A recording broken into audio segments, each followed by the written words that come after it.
Bruv, the game ain't hard when you got the trump card. It's all rigged and I'm calling more games than Bob Uecker. Changing the outcomes like Duke Nukem to a new future. Win some, lose some, bag some, choose none. Will the aliens come save the day? Are we going to listen to what they say? The uranium, cranium, aliens popping up like circadians. Got me spontaneously training in the Palladium gymnasium. Ultimate battle in the extraterrestrial stadium. It really just be the Mediterranean and Sylvanians. Bloodlines, overtime, dragon descendants. Scripting bread and circus lizards in attendance. What's up, Coffee? Breaking dreams, Mic check. Down. The underworld royalty is all about how much you can clown. I'm talking about the number 92. If you didn't know, well now you do. Numerous fears, what's in the hearse? I am who I am, man with a plan. Where you at with the rebellion? 1 in a million, us against a billionaire reptilians. Look at the word rebellion, spells out the same as the rebel lion. Ain't even trying, ain't living, you're dying. Well done to the skeleton. No time for the hey Susan. Led by spellmen, dialectic Hegelian. Thank you, Rita. Worked up waiting for the aliens. Problem, reaction, solution, little contribution. The script tells that they cast spells like nuclear fusion, spreading confusion, lie distribution. Old as hell, ain't even some new shit. Will the radium, cranium, aliens popping up like circadians. Got me spontaneously training in the Palladium gymnasium. Ultimate battle in the extraterrestrial stadium. It really just be the Mediterranean Transylvanians.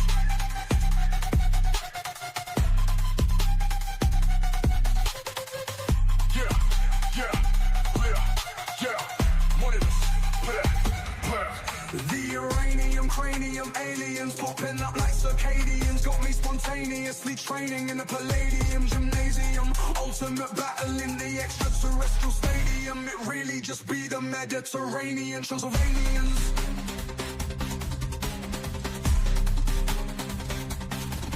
Will the aliens come save the day? Are we gonna listen to what they say?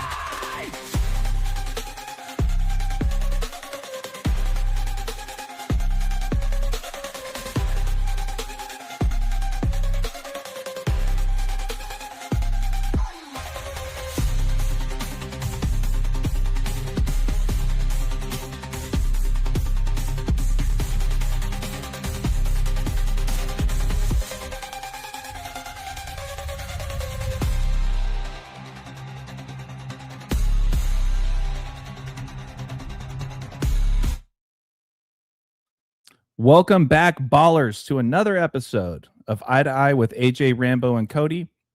Haven't heard from Cody, but as we know, there's a lot of sacrifices he needs to make to be on the show based off of the time difference. So I'm sure Cody will jump in when he can. First and foremost, I just want to welcome everybody. Thank you guys for tuning in. Rambo, first and foremost, can you hear me okay, my friend? Looks like you're muted, brother. Yes, I can hear you. You're not muted. Hopefully you can hear me now. I can hear you. All right, good to go. Cool. Just looking at the comments. Good to go. Hey, Coffee, Susan, Betty, BioDroid. Way too many of you guys in the chat right now. That's a blessing to shout everybody out. But thank you guys for tuning in. Let's dive right into some quick intros. My name is AJ, Balll Don't Lie, 3 L's in Ball. You guys can find all of my work on YouTube, where we're streaming from tonight, as well as on Instagram, spelt the same way, Balll Don't Lie, 3 L's in Ball. Please feel free to send me an email at any time at wordplaybook3osinbook@gmail.com. Been working on my 12th book at this point. I will keep the rest of that information to myself as of right now. But please, if you guys are interested in any of the work that I've done, I will be more than happy to send that to you via email. Just hit me up. I also have a Patreon page for those that are interested in kind of the sports leans and codes and things before game time, if you guys are interested in that. I'll let Cody introduce himself when he jumps in here, but if you guys haven't done so already, please make sure to go check out Decoding with Cody 589. Cody is spelled with a K, both ways spelled, coding and Cody. Rambo, please, for those, I doubt it, but for those that might not be familiar with you and your work, please let them know where they can find you, support you, and what you're about. Thanks. And thanks for promoting my work and for putting on this show on your channel. Again, Deeply appreciative, and deeply appreciative to the audience. And as you said, the number of people in the chat are willing to participate, and even those who don't participate or uh, are just are here to watch. Appreciate everybody. And this is where I can be found, patreon.com/the truth codes. There's only one tier. It's $5 a month. You can also join for free. There's some free content, but I'm also on instagram.com/the truth codes. I say it every single week, you guys. This is $5 a month. Okay. I did the math. It's 15, 16 cents a day. Okay. All I'm asking, if you guys haven't done so already, I promise you, it's the best $5 you'll ever spend. And we're talking less than a quarter a day for all of Rambo's work. Okay. All of it. Right. And like Rambo did say, he's kind enough to share some free content, whether it's here on Eye to Eye or whether it's on his Patreon. At the very least, just join his free tier. Why not? Doesn't cost a thing. Make sure you guys hit that like and subscribe as well on this video. It doesn't cost a thing also. Thank you. Yeah. So thank you again, Rambo. Really appreciate it. We're just going to dive right in.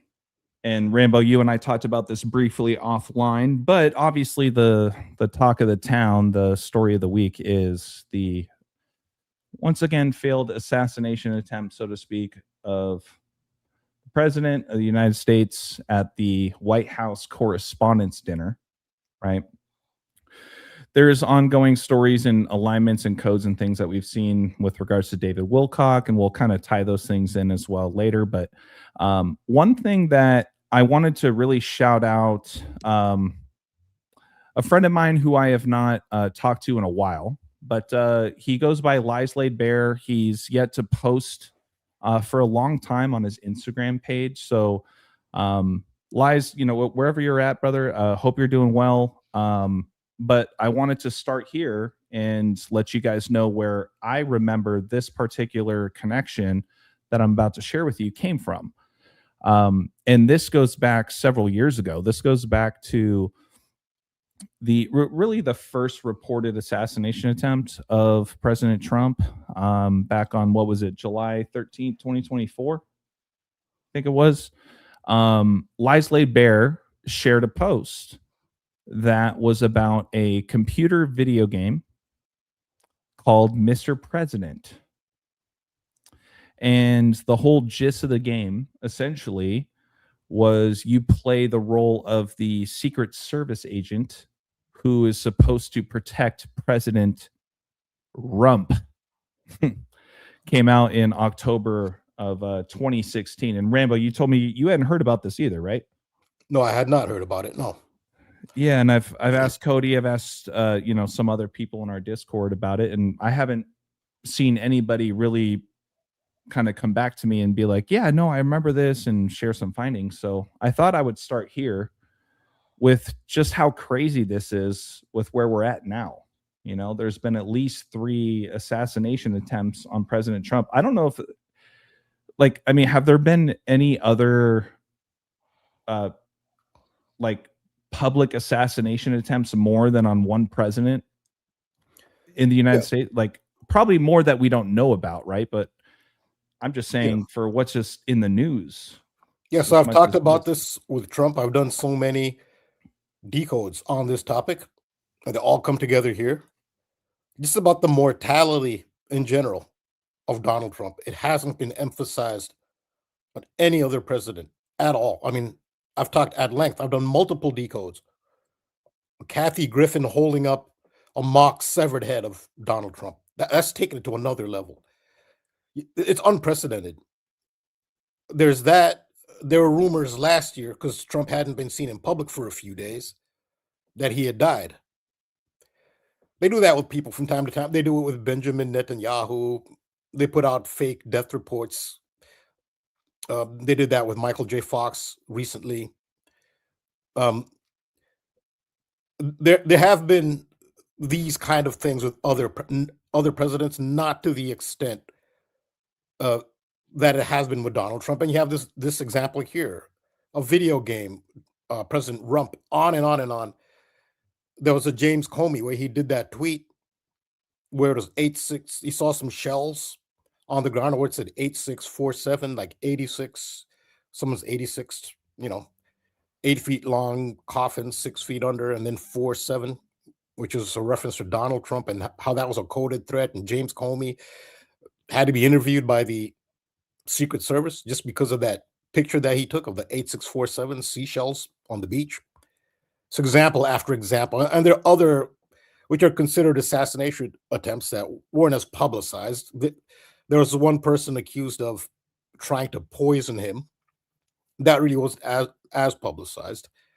I have not seen Trump himself talked about what he thinks would happen with him when he leaves this earth, about his soul, and he cast doubt, which is surprising since somebody who's exhibits the personality of somebody with narcissistic personality disorder. That's what he portrays. Is he acting or does he really have it? Appears he does, but you never know.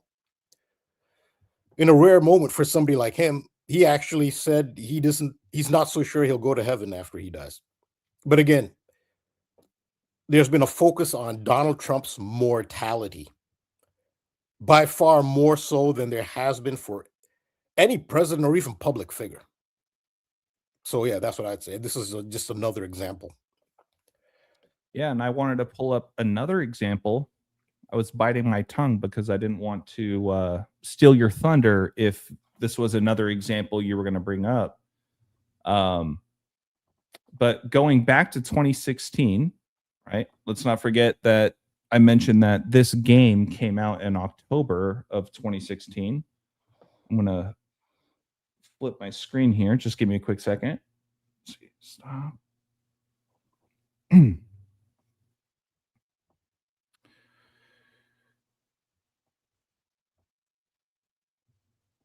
guys remember this one, right? This was around the same time that Kathy Griffin, right? That this is all very shortly after Trump first became president. Kathy Griffin, like Rambo mentioned, had that photo taken. I don't even remember what magazine it was for, but holding a severed head of Trump. And then you also had Snoop Dogg. Do you remember this, Rambo? Yeah. Yeah. So just once again, more predictive programming. This is way before. You got to remember he served a full term, and I don't recall any big assassination attempts in his first term. Do you, Rambo? No, but this is predictive programming, and I'm just noticing. So you see they're really obsessed with the chariot symbol. Like, cars are in the middle of everything. It's amazing. The wheels. I've talked about the wheels. This is at the heart of everything. But nonetheless, Look at what's very significant here is the color of the car. It's black and yellow. It's black with yellow stripes. Now, in sports, which city? All their major league sports teams wear black and yellow. That's Pittsburgh. Snoop Dogg is he's one of the biggest celebrity fans of the Pittsburgh Steelers. He's a diehard Steelers fan. Snoop Dogg, you can look at it. He is a Steeler fan. Openly avid. He's the biggest celebrity fan. That's why he has the black and yellow. Those are Pittsburgh Steelers fans. And where did the Butler, Pennsylvania assassination attempt purportedly happen? In the Pittsburgh metropolitan area. So this is predictive programming for the Butler, Pennsylvania assassination attempt by having Pittsburgh. He's a Pittsburgh Steeler fan and having the Pittsburgh Steelers color in the background. Yeah, which is also the color of the Pittsburgh Pirates and Pittsburgh Penguins. But that's what this is. This is predictive programming for the assassination attempt in the Pittsburgh metropolitan area. For what it's worth, too, he's a big. Did he go to Long Beach State? For some reason, he's always been repping the Long Beach State stuff. I guess I would just have to Google that, but I say that because Long Beach State has the same colors as the Pirates. Oh, that's interesting. Yeah, that black and yellow. But anyways, yeah, okay. So let me flip it back. It just, when you were talking about Kathy Griffin and stuff, I very much remember this as well. where it was like, oh my God, there's so much death, symbolism or whatever that's being put on us so quickly after he got inaugurated.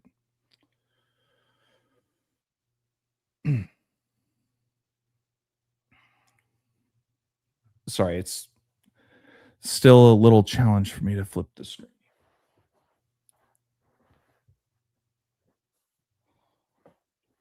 All right. So we were talking about this video game, Mr. President. Once again, it released either October 10th or October 11th, 2016. Right. So right around the time of the election. But I mean, just look at the posing. I mean, the posing of the cover of this video game is very peculiar. Obviously, we just had the most latest assassination attempt. Apparently, Trump can't get hit. But one thing, Rambo, I guess just to share with the viewers, just to get an idea of kind of what this game looks like, right? It's like a first-person shooter game, kind of, where you're essentially a Secret Service agent, and the whole gist of the game, from my understanding, I haven't played it myself, but you have to go through all of these obstacles to jump in front of a bullet, essentially, to save President Rump. That'll be important in a little bit. But here's another screenshot. President Rump. Another thing I just wanted to point out, and Rambo, you and I talked about this. I'm going to segue into a topic that goes back to essentially what Rambo's been talking about for a while with regards to sex magic. Okay. So some of you guys might think I'm a sick puppy, and maybe I am. But there's a lot of really simple but sexual innuendos and symbolism and play on words and things like that they're continuing to put in front of us in midst of all of this as well. And I start there with game developer X. We know the connections with X and, things that are sexually connected.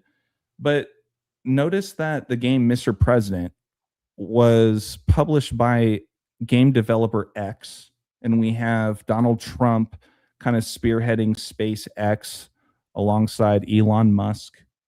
I just want to emphasize to you, Rambo, I'm not sure if there's anything standing out to you about October 10th or October 11th, about the release date of this back in 2016. I'm still trying to figure that out myself. But so October 10th, there's a conspiracy theory that the Donald Trump you're seeing now is a doppelganger for an original Donald Trump, that this is not the original Donald Trump. This is a conspiracy theory. Is it 1989? I'd have to look back at the year this happened.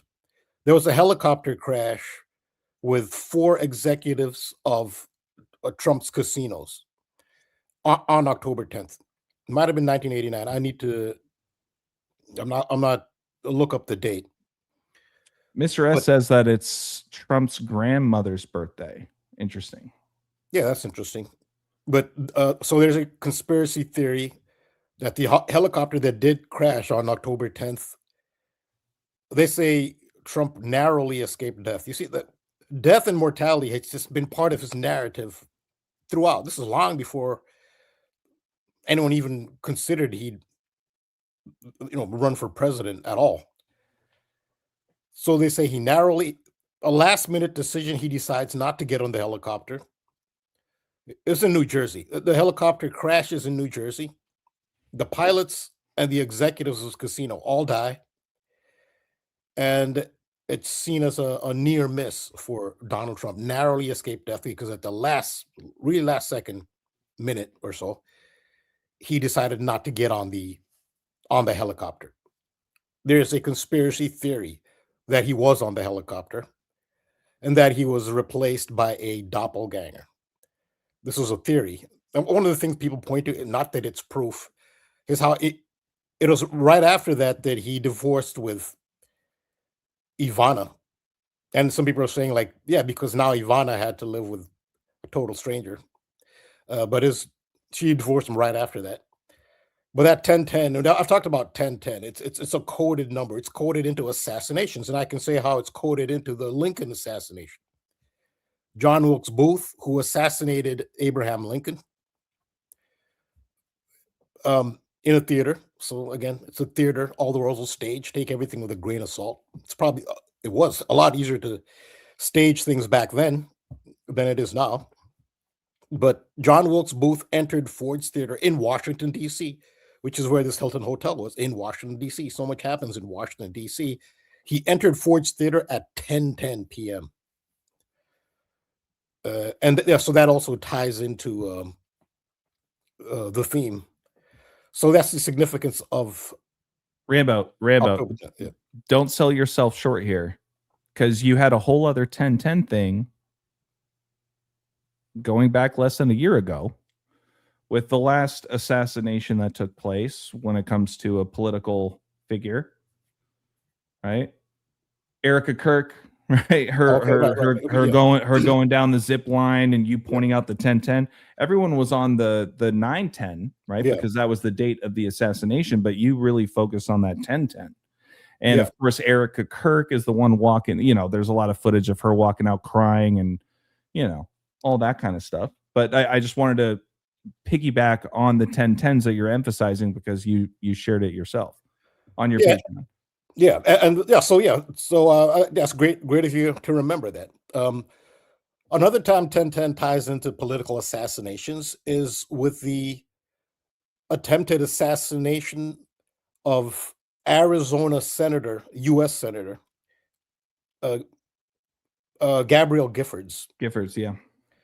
Where that happened at 10:10 a.m. as well. Oh, I didn't know that. Yeah, it did, yes. That also happened at 10:10. That was an attempted assassination as well on a political figure. So yeah, this does manifest often. This 10:10 number. Yeah. So yeah, there's been a bunch of 10:10. I don't know, make this into a 10:10 decode, but that is how the date October 10th might tie in. But yeah, there are other so many other ways it has manifested on this topic. Definitely. It's just crazy that you were doing the 1010s and here it is again, kind of thing. But when I was insinuating to this kind of sexual angle on this whole thing, let's not forget about, hey, if someone has a big, they're packing. Well, guess what? If someone has a gun, they're packing, right? That kind of thing. But this really does go hand in hand, in my opinion. But what are the odds that the character you play as a Secret Service agent is Dick Rockhard Johnson? I mean, there you go. Let's not forget about the biggest story that released right before the election in 2016. It was the audio recording with Donald Trump and Billy Bush. Right? Billy Bush on that bus. And what did he say? I'll let the chat finish it out. Grab him by the right. So, just once again, it's just a lot of this back and forth there. But I thought that was very fitting and interesting that that's the character's name that you play in this game. And it ties back to, once again, like I said when I opened, about Rambo's very extensive work about sex magic, right? It's all right here. It's playing real time. David Will Koch, seriously, right? His full name equals 53 in reduction. He died at age 53 days before the Spielberg movie, the Disclosure movie, as we know. But staying on topic here, let's not forget about just rocket ships in general. Rocket ships are phalluses, just like the Washington Monument, etc. I mean, Blue Origin, I can't think of something more obvious than Blue Origin. But even with Artemis 2, look at this. I don't know if you saw this photo, Rambo, here on the bottom right. But it's almost like they emphasize with this light silhouette of the phallus, but then they got to add the balls in there too. I'm just going to say it straight up. They got to add that in there. But just notice from Artemis 2's launch, April Fool's Day, to the reported death of David Will Koch, words like dicks and sexual both equal 19 in the reduction cipher. I don't think that's a coincidence. Can I say real quick? Yeah, Also, please, consider please. the name. What is the last name of the female astronaut? Christina? Koch is her last name. Oh, yeah. Do they pronounce it? Do they No, pronounce it? no, or is it coach or something like that? She pronounces it Cook. Cook. But there are multiple ways you can pronounce that last name. The billionaires, big oligarch family, the Koch brothers, and that's in my video too. I did a video called The Magic of Artemis 2. Yes. They have so the billionaires, they have the same spelling for their last name, but they pronounce theirs Koch. They're the Koch brothers. The astronaut is Christina Cook, but it's Koch along the lines, and this is not a coincidence. So I go into that in my, again, the spirit of Jack Parsons. I was on Jack Parsons for a while, going back last year, and believe me, the spirit of Jack, this is all the spirit of Jack Parsons. And beyond that, it's always been a part of the esoteric, you could say, underpinnings of this world that we live in, this matrix. But her name, I mean, fits right with this theme. To me, it goes back to that wordplay. It doesn't even matter essentially how it's actually pronounced. It's just the way you see the words spelt out. I mean, It sounds the way you would see it on paper, regardless. But yeah, no, I just wanted to let people know next year, April 23rd, apparently they've finished already filming Spaceballs 2. I mean, this is a movie that came out in the late 80s, but Spaceballs, Sex Magic. I mean, do I need to elaborate any more just on the name of the movie alone? Here you got Mel Brooks with his thumbs up right after they finished recording. But of course, I always found the release date in 2027 to be interesting. The 113th day of the year, the number that the vast majority of people in this community understand to be the number of deception, which equals 113, just like green screen, just like not true, just like perjury, just like, you know, I'm not even going to do it, but it's to tell you it's all about deception, right? So,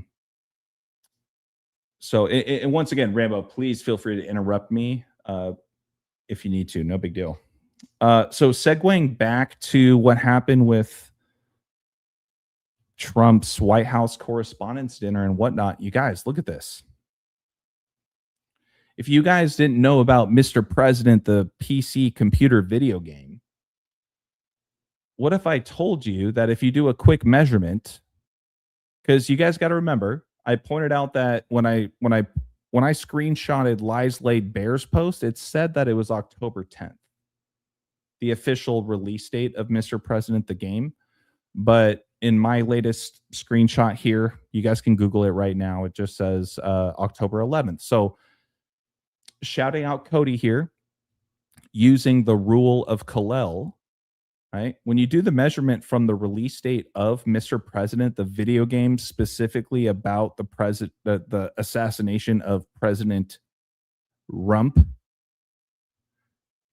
it's 497 weeks and 4 days. So you can remove that 1 day off with the rule of Kalel.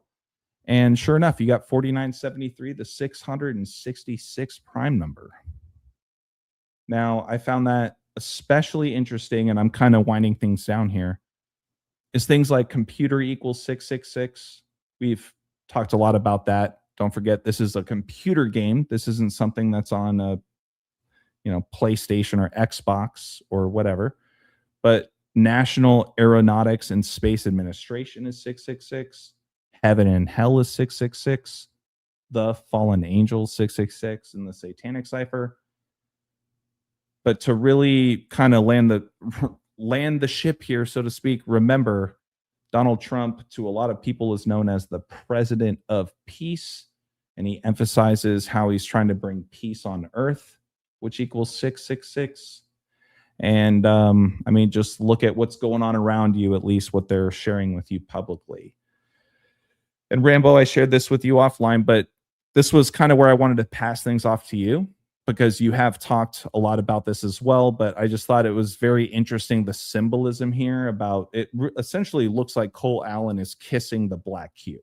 If you look at the design of the carpet, and how he's laying there, etc. So thank you for listening to my TED Talk. I appreciate it. You're muted. All right. Sorry.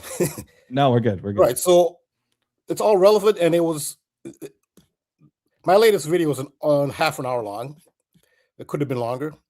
But I'll go back to the intro of my latest video, which will address the heart of the sex magic rituals and Alan Parsons.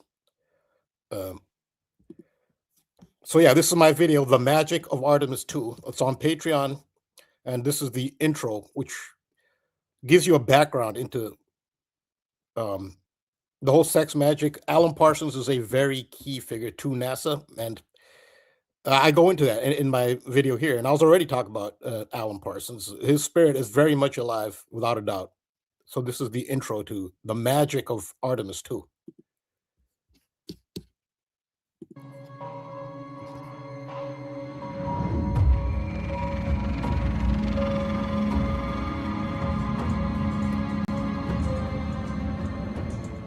This is the generative creation principle held by multiple mystery traditions. The one is the original source of life.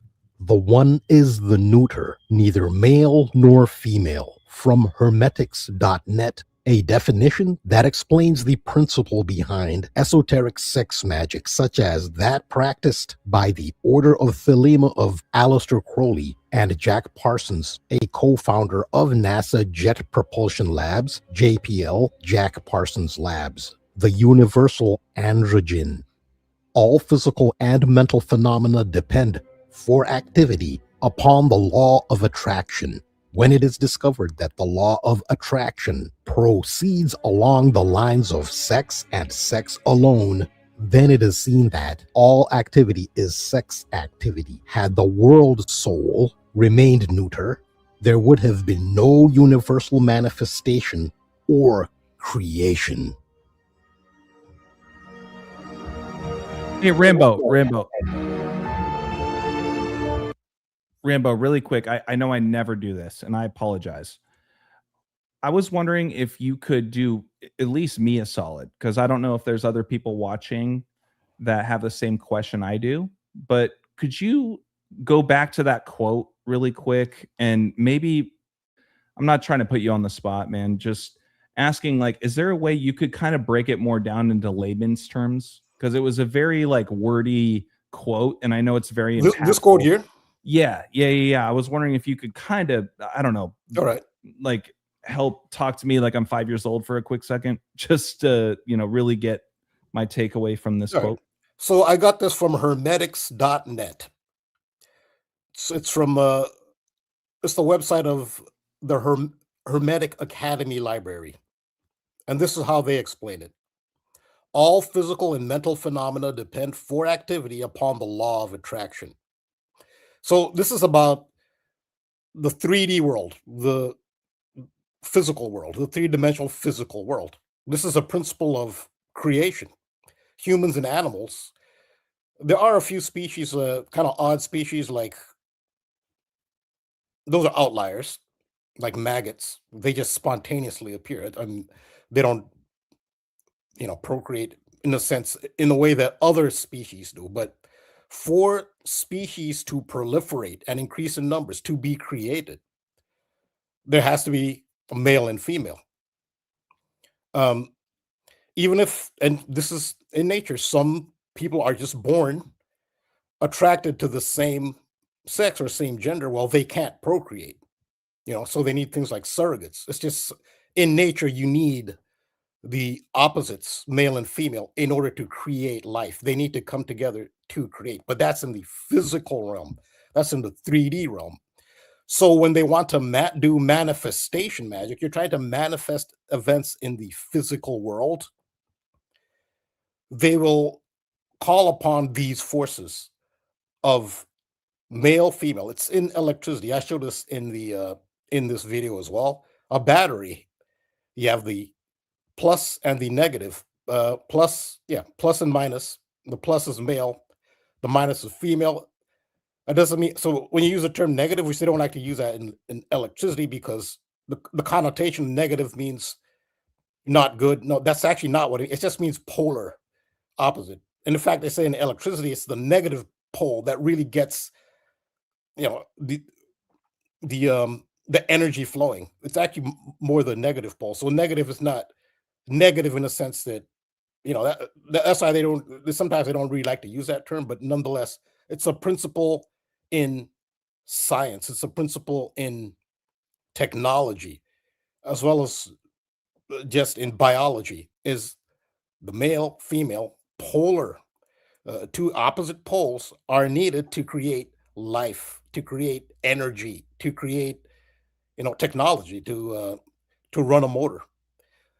Electricity is the key to technology, which is why we're here with, facing almost a threat of extinction. Well, because of how powerful that principle is, but it's powerful in the 3D material realm. So people want to manifest, like, Order of Thelema, who practice that, they call upon these forces, but that's to manifest physically.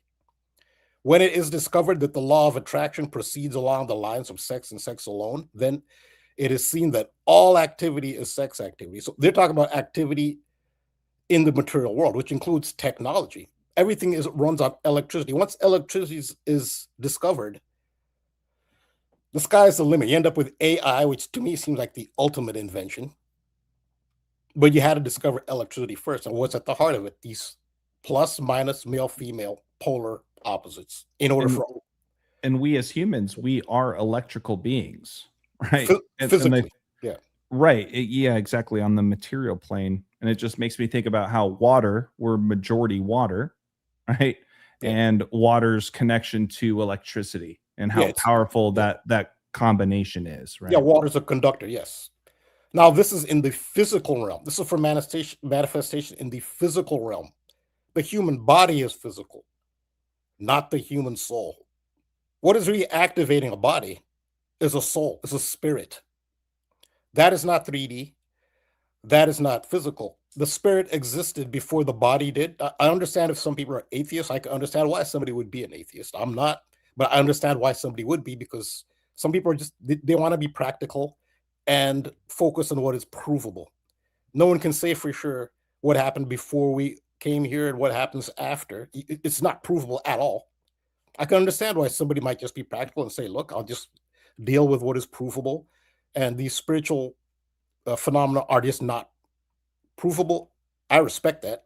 Nonetheless, I don't feel that way, because you can't have nothing. You can't start with nothing at all. Just even if you go to the scientific Big Bang, well, something has to cause a Big Bang. Big Bangs don't just happen out of nothing. If there's nothing, there'll always be nothing. Don't be a Big Bang. There'll be nothing. So the spirit realm, which is what is activating your body. I'm here talking, I'm being activated. The body isn't activating itself. It's a spirit, almost like we're all pretty much possessing bodies, but these are our bodies. We've been given them, stewardship of them. They will cease to exist. Every single one of them will cease to exist. But that spirit that activates the body temporarily will continue to exist. It's eternal. It always existed before, always will exist. What is temporary is the physical world, which is determined by the polar opposites, the male, female, the plus, minus. It does not apply to the spirit world, because in the spirit realm, there's no procreation. The spirit always existed. Spirits didn't start. It's something when you're in the 3D realm, which is difficult to wrap your head around. But the spirit cannot have a beginning. And consciousness. We know we're conscious because we're here. We have consciousness. And where did it start? You can't go back in history to the point where consciousness first existed. That's impossible, because if you start with nothing, You always will have nothing. You can't have something, and this is even science, cause and effect. If you have an effect, which is a consciousness, what causes that consciousness to exist? Well, if something caused it, well, what caused that to exist? You can't keep going back. It's impossible. As long as you have consciousness, infinity is inevitable. And it's hard to wrap your head around, of course, when we're in the limited 3D realm.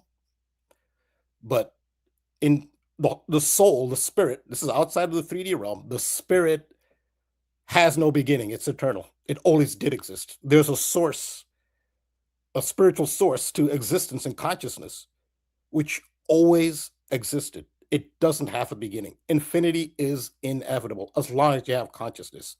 It's black and white. You either have nothing and you always will have nothing. Nothing means nothing. Not even the color black. No, nothing. Absolutely nothing. You either have that, which you don't. We know that because now we're conscious, or you have infinity, which is, and in the spirit is infinite. It's the body, the 3D realm, that is finite. The spirit will continue. So Rambo, I'm sorry, go ahead. I'm saying, so in the spirit realm, you don't need what you need in the 3D realm to create. You don't need a male, female. You don't need hormones. You don't need genitals. You don't need any of that. That's only a 3-dimensional physical phenomenon. You don't need it in the spiritual realm. Spirit always existed, and there's no, sex activity, and that doesn't exist in the spirit realm. And so that's what this quote, the world soul, which they're talking about, this, the source of life, the source, which can't possibly have a beginning. It can't. It's eternal. That it's called a world soul. It's called a neuter because it doesn't need genitals and hormones. It doesn't, because not in the spirit realm. That's 3D, a 3D phenomenon. That is why the original source of creation, when you're in the spirit world, you don't. Why would you need male or female? You're a soul. You're a spirit. And so, what this quote is saying is, had the world soul remained neuter, pretty much remain in the spirit realm and not have a physical manifestation, there would have been no universal manifestation or creation. It means there would be no 3D physical world. If the original source of creation had just pretty much remained in the spirit form. So for you to have a physical 3D form, and it goes back to this quote here. I'll go back to the quote in the beginning. Where is it? The one. Okay, the one is the source, which is infinite. It has no beginning. It just exists, always has. As difficult as that is to wrap your head around, yes, it has no beginning. You can't have a starting point because you can't start from nothing. Nothing means nothing. There'll always be nothing. So something has to have always existed, a consciousness, and that's the one. Now, in order to manifest in the physical 3D realm, it has to split into two, which is male, female. And then from the male, female, and it splits, you then proliferate into many, which is 3D manifestation. And that's what that means. And that's why they use this in sex magic. But so sex magic is about manifesting events in the 3D realm. And they use this principle. But again, this principle does not apply to the spirit realm. So Rambo, really quick. Well, first of all, I'm so glad I asked that question because, that it's a lot of words on the screen, but it's a very profound quote, in my opinion. So I appreciate you breaking it down in layman's terms as best as you can. But with what you're talking about, and I think you and I have joked about this, offline, about Ed Holmes. Remember Ed Holmes, the comedian? No, I don't. I'm not familiar with that. Yeah. So with what you're talking about, I want to play a 1-minute clip essentially about this whole nothing and the whole concept of God. And right. All right. Okay. Yeah. I'm going to share this mainly strictly just out of a little comic relief. It falls right in line with everything that Rambo's been talking about, and I think it's very, very fitting. Okay, this is not by any means to try to push anybody away from a religious point of view or a spiritual point of view. I just think it all, in a funny way, it kind of encapsulates everything that Rambo was just sharing. So I'm just gonna play this really quick. Created the universe. Let's see, can I rewind on this? Probably not. But he essentially opens by saying some people think God created the universe, some people think nothing created the universe. So that's how he opens. Which is the funniest guess. And the nothing people make fun of the God people. They say God doesn't exist. I'm like, okay, maybe. But you know what definitely doesn't exist? Nothing. That's the defining characteristic of nothing, is that it doesn't exist. So what are we talking about? Either you think it's God, something you can't see, touch, taste, photograph, and science can't prove, or you think it's nothing, something you can't see, touch, taste, photograph, and science can't prove. But I think we can all agree, if your nothing sometimes spontaneously erupts into everything, that's a pretty goddamn magical fucking nothing, you guys. And ask the nothing people, what happens when you die? They'll tell you, nothing. You go into nothing. I'm like, you mean you merge back with your creator?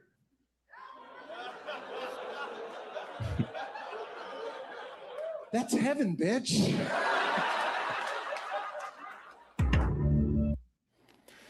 Anyways, I just thought it was I thought it was fitting. Little comic relief, but it falls right in line just kind of with what we're talking about, right? We share our honest opinions about things, and everyone's entitled to their own opinion. I just thought it falls very much in line with everything that you just explained, Rambo.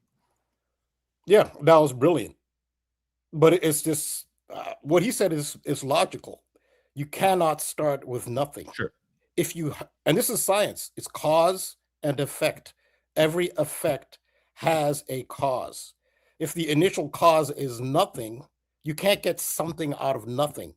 And you start with nothing, you only ever will have nothing. We know we have something because we're conscious. That means eternity is inevitable. I mean, there's something there that doesn't have a beginning. You can't have a beginning.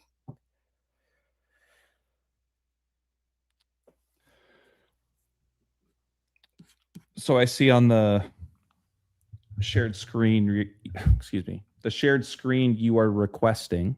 That was a mouthful. I don't think you're on the right tab and I'm sorry, I totally interrupted everything that you were sharing on this video. Okay. I really did think that quote was important to really pause for a minute and talk about that. So thank you guys for letting me ask my question. Yeah, because I mean, so we're seeing Jack Parsons and we're seeing all this stuff of the rockets and their phallic symbols and it's giggle, giggle, ha, ha. Well, no, there's something serious behind this. I mean, okay, we can't always be, it's good to loosen up, obviously, with all the seriousness that's going on in this world. It's nice to loosen up, but at the same time, this is NASA. This is a powerful institution in the world. And there is something of substance behind things like having a female astronaut with the name KOCH. It's not just frat boys or even younger. It's not just dick jokes. It's way beyond that. There's substance behind it. And there's a reason Jack Parsons has the significance that he does. And this is it. This is the principle behind it. And again, so the male female is for manifesting in the physical realm. There's no male female because a spirit doesn't need genitals, clearly, because that's not how spirits are eternal. Nothing creates them. So that's what is behind manifestation rituals, why they call upon these powerful forces, which is the male female polarity. That's what there are multiple symbols to that effect, but this is the point of so all the jokes are giggling, haha. This is what it's really about. It's actually quite serious. It has to do with manifestation. All activity is sex activity. Had the world soul remained neuter, there would have been no universal manifestation or creation.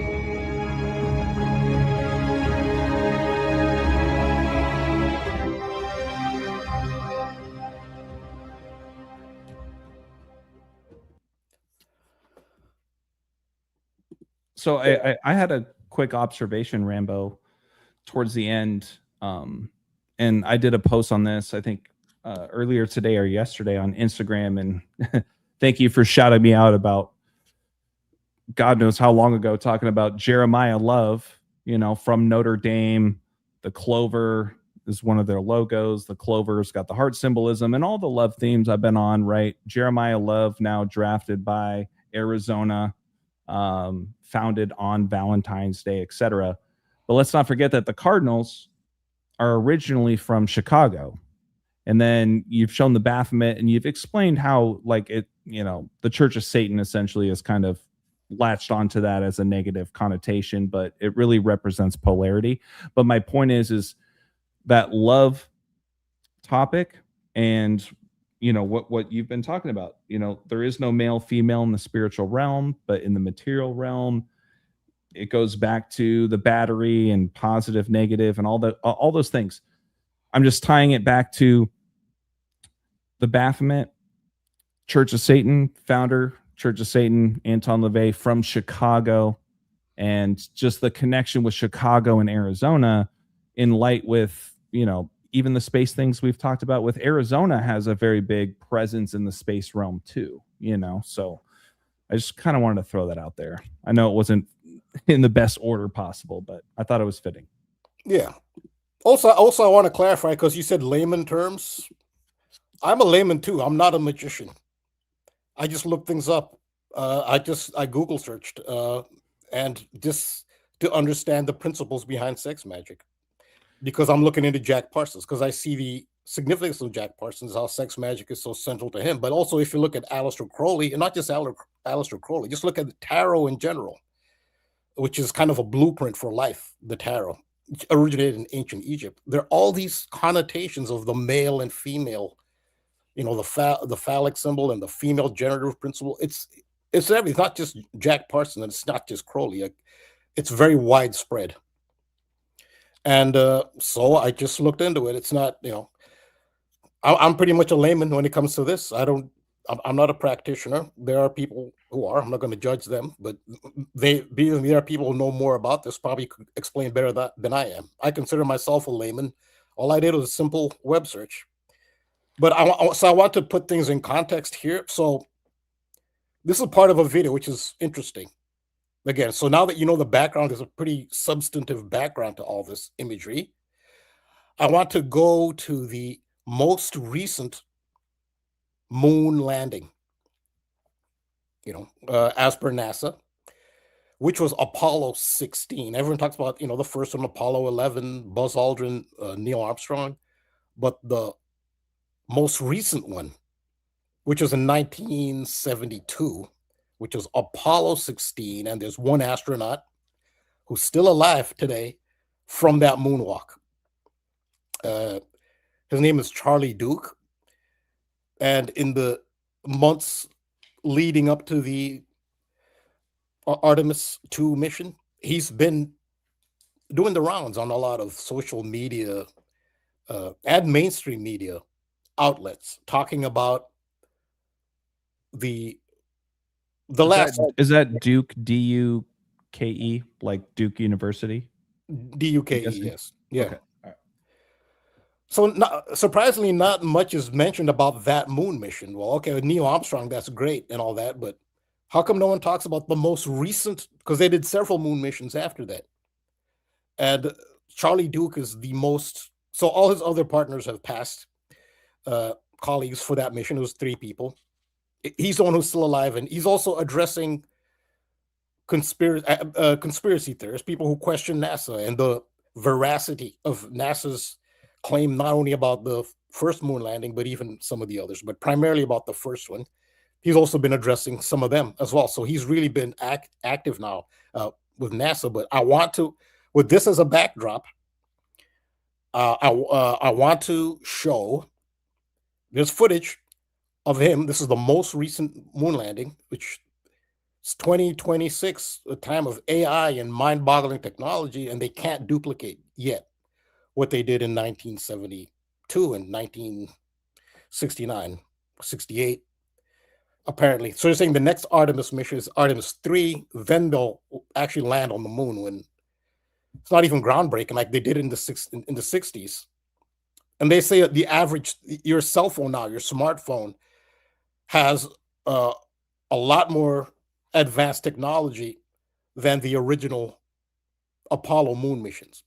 So how have you not landed on the moon? Because they talk about that like it's primitive compared to something everybody has now, which is a smartphone. Regardless of these questions, so with this backdrop that I've presented here, so we can giggle at their quote unquote humor. It's not humor, it's sex magic. It actually has an effect on a human unconscious. It's manifesting, and it manifests in a way. So when something is embedded in your unconscious, it affects your thoughts and your actions, but you're not conscious of why you're acting in a certain way or why you're thinking. You're not conscious of it. At the deepest levels of your unconscious, which contains unfathomable amount of information. Like consciously, you can only handle a small amount of information. The unconscious has a huge amount, and that's what a lot of these rituals are actually affecting. You're not conscious of that it's affecting, but it is. So I want to go back to, this is Charlie Duke's moonwalk. This is the last moonwalk that was done in history. If I go to that moment and then consider what exactly. And just a reminder, you guys, for those watching, Rambo is sharing bits and clips of his full-blown video, and this is part 2. Okay, once again, for $5 a month, you guys can get access to all the videos and everything. I just wanted to take an opportunity to remind people, give you another plug, Rambo. Seriously. All right, thanks. $5 a month. $5 a month, you guys. All right. So speaking of, Jack Parsons, sex magician, and NASA, this is a big part of NASA. So again, so this wouldn't be something that's provable. Obviously, NASA wouldn't admit this, but it's been speculated, and I think it's perfectly credible, plausible, that NASA does these kinds of rituals for every rocket launch, even the experimental ones. They always do them. Of course, they're not going to do them in public, but it's something that's done because rockets are phallic symbols, and these are major manifestation rituals that NASA does for every launch, purportedly, and I think it's very plausible. But here's a section of Charlie Duke, and I want you to see footage of Charlie Duke on the moon. This is supposed to be the last person who's been on the moon officially.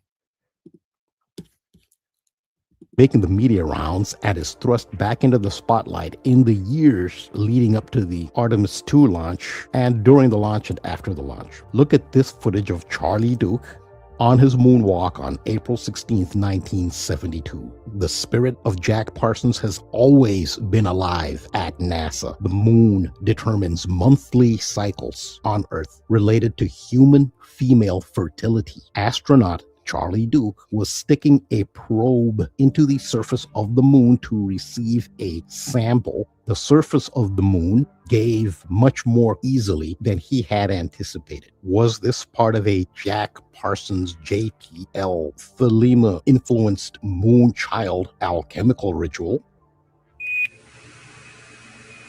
Up. Okay. We see that one went all the way in. Not quite.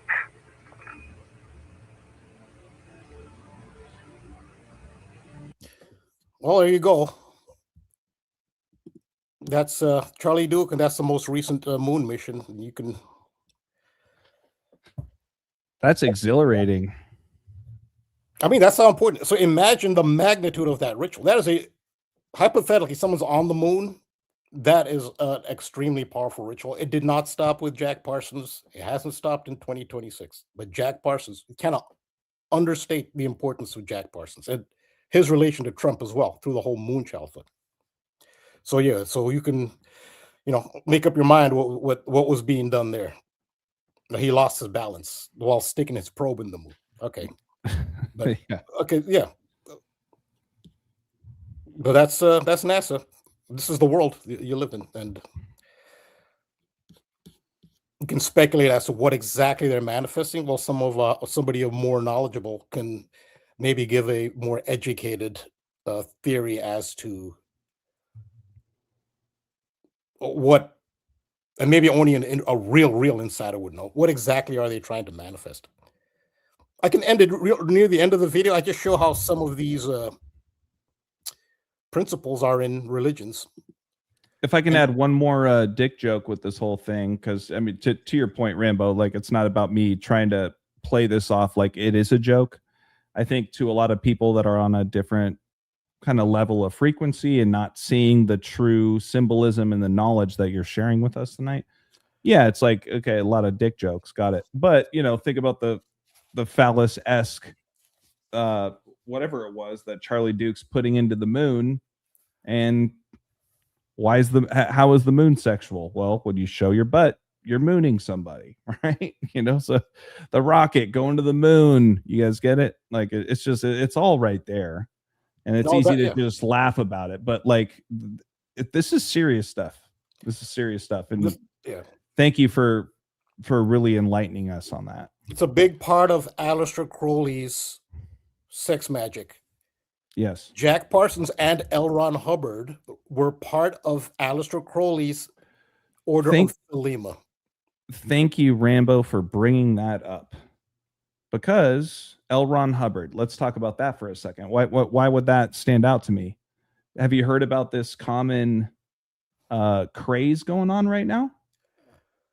No, what is that? It's a really viral thing where there are kids, particularly in Los Angeles, bum rushing, pun intended, Church of Scientology buildings. Oh, okay. Have you not? Yeah. I'm just saying, please look into that, Rambo, because with everything that, you just said L. Ron Hubbard, and I was like, oh my God, I think that's why this is becoming the latest trend. So there's a lot of viral videos out there. I mean, I could pull one up, you know, for the community in a little bit, but yeah, no, it's just people, you know, there's 10, 20 of them that just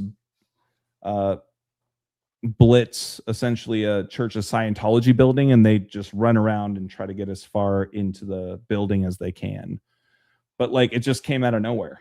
Like, that's all they're doing now in light of everything else we've been talking about. I didn't know about that, but I'll look into that. So what that is doing is putting L. Ron Hubbard and Scientology into the public consciousness, into the unconsciousness. This is not done. This is not done in opposition to Scientology. This is done in favor of them to promote them into your consciousness, into the public consciousness. But that's interesting. I didn't know about that, but yeah. Let me just show you and the audience here really quick. Speed running Scientology. TikTok trend causes havoc. Church alleges hate crimes.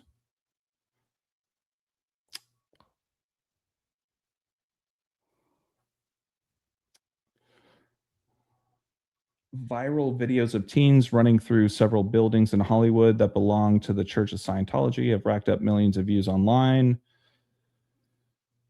Church officials say the incidents are hate crimes. Incidents have split anti-Scientology activists, with some seeing it as a form of protest, while others warning it's potentially dangerous. I'm just trying to see if there's like a photo or something of, I mean, you get it. Like, it's just like I said, a handful of kids masked up running into any Scientology establishment and just trying to get as far into the building as they can. Yeah, so they're masked up because they don't want you to see their identity, because what they're doing is promoting Scientology, to put Scientology into their consciousness. Yeah. That's why they don't want you. They're probably members themselves. It's a good chance that they are. Oh, but, yeah, I hadn't thought about that. But there's no coincidence this is happening now when Donald Trump is president, when Aleister Crowley, L. Ron Hubbard, and Jack Parsons were members of Aleister Crowley's Order of Thelema. They were both Thelemites. It was Aleister Crowley who disapproved of L. Ron Hubbard and Jack Parsons' ritual called Babylon, B-A-B-A, Babylon working. That was what they called the ritual, to manifest a Antichrist on Earth.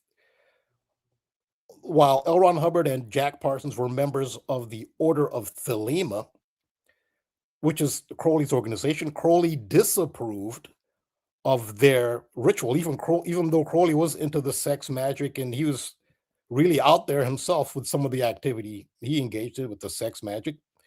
You even see it in his tarot, the Aleister Crowley Thoth deck. A lot of the images there are, suggestive of that kind of activity.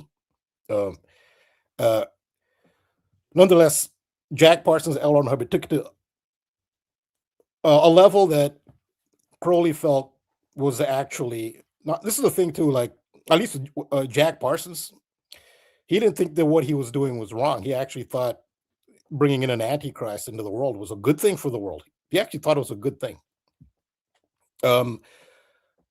And so Crowley condemned their activity, the Babylon working ritual, which involved a female. There was a female involved in it. It was Jack Parsons' ex-wife. Her name was Marjorie Cameron. Actually, shout out to patron Charlie. He was on top of it. I've been talking about the MC. Even I didn't notice. I can't believe I didn't notice. But shout out to Charlie. He said MC. Again, that's Moonchild. Those are the Moonchild initials, MC. Marjorie Cameron. She participated in that Babylon working ritual to bring in the Antichrist. And we know about, that ritual has been well documented, but Aleister Crowley formally objected to that ritual in a letter that he dated for June 14th, 1946, which was the day on which Donald Trump was born, June 14th. So that's the association of Donald Trump with Crowley, Thelema, Parsons. And that happened to be a day of a full moon, a blood moon. Was Aleister Crowley conscious? Because he wrote a book called Moonchild. He did his own Moonchild rituals himself. But he said, no, what Parsons is doing, no, that's evil. What he thought what he was doing was good. What Parsons is doing is not what he taught and dangerous. And that's why shout out Sean Desad with everything that you continue to point out about MC Moonchild, the Mick Mac, right? Mick Donald, Donald Duck, Donald Trump, McDonald's. Yeah. All that stuff. I just want to throw the MC in there because, think about that. Yeah, Marjorie Cameron was the female who was part of that ritual, who was Jack Parsons' ex-wife. And one of the reasons he felt she was important is because she had red hair. Red hair is it ties into a lot. And I've done decodes on red hair and the significance of red hair. Kathy Griffin, I just talked about earlier, who did the decapitated Trump's head. She has red hair. Jack Parsons felt that the Babylon, who he compared to the mystery Babylon of the book of Revelations, the Scarlet Woman, he felt that she's a figure with red hair, and he was looking for a woman with red hair. That's significant. Kathy Griffin, I've done several decodes on red hair. One of the less publicized assassination attempts is two of Gerald Ford, or one of the assassins of Gerald Ford were women. Incidentally, it tends not to be women who do this, but her name was Lynette Frum, and she had red hair, and she attempted to assassinate Gerald Ford. Think of the name Ford, Ford's Theater, we're just talking about, where Abraham Lincoln was assassinated. So her red hair was part of it, but her initials, Marjorie Cameron, MC, Moon Child. We've talked about how the other MCs. Yeah, so yeah, she was she was part of that. So now with Donald Trump in office, we see. No, the question is, was Donald Trump the Moon Child? There are multiple Moon children. Ani, when he was on last week, he talked about how no, it's not just one Moon Child; it's multiple Moon children. He had a very eloquent, in-depth definition of what a Moon Child is. I remember Ani's definition was a brilliant explanation. and there are several moon children. I think Crowley created some moon children. He had a book called Moonchild, but this is the Moonchild that everyone talks about as the Antichrist, that they're promoting. Is it Donald Trump? He was born on a blood moon, a full moon. Crowley chose that date to refer to Parsons and L. Ron Hubbard's ritual with Marjorie Cameron, and her initials are MC. Is all that a coincidence? The reason you're seeing this with these kids charging into the Scientology, that's to put Scientology in the public news. That's why they're doing it. It needs to be in your consciousness for the magic to work. Magic can work if people aren't conscious. It's more effective the more people that witness it. Yeah. I was just going to say, the moment you brought L. Ron Hubbard back into the conversation, and you've brought him up practically every week for at least a month, probably 2 months, and yeah, Not I was really. just like, what's going on with, I'm just saying with all the sex magic stuff. So my point is I was seeing all the Scientology stuff, and I'm like, where's this trend coming from? What's that about? And then as soon as you brought L. Ron Hubbard back into how it ties so much in with Jack Parsons and everything you've been talking about for a long time, I mean, I got pages for days, and I was like, oh, okay, it finally clicked. Yeah, so that's why they're doing that. Yeah, I've been focusing on Jack Parsons primarily.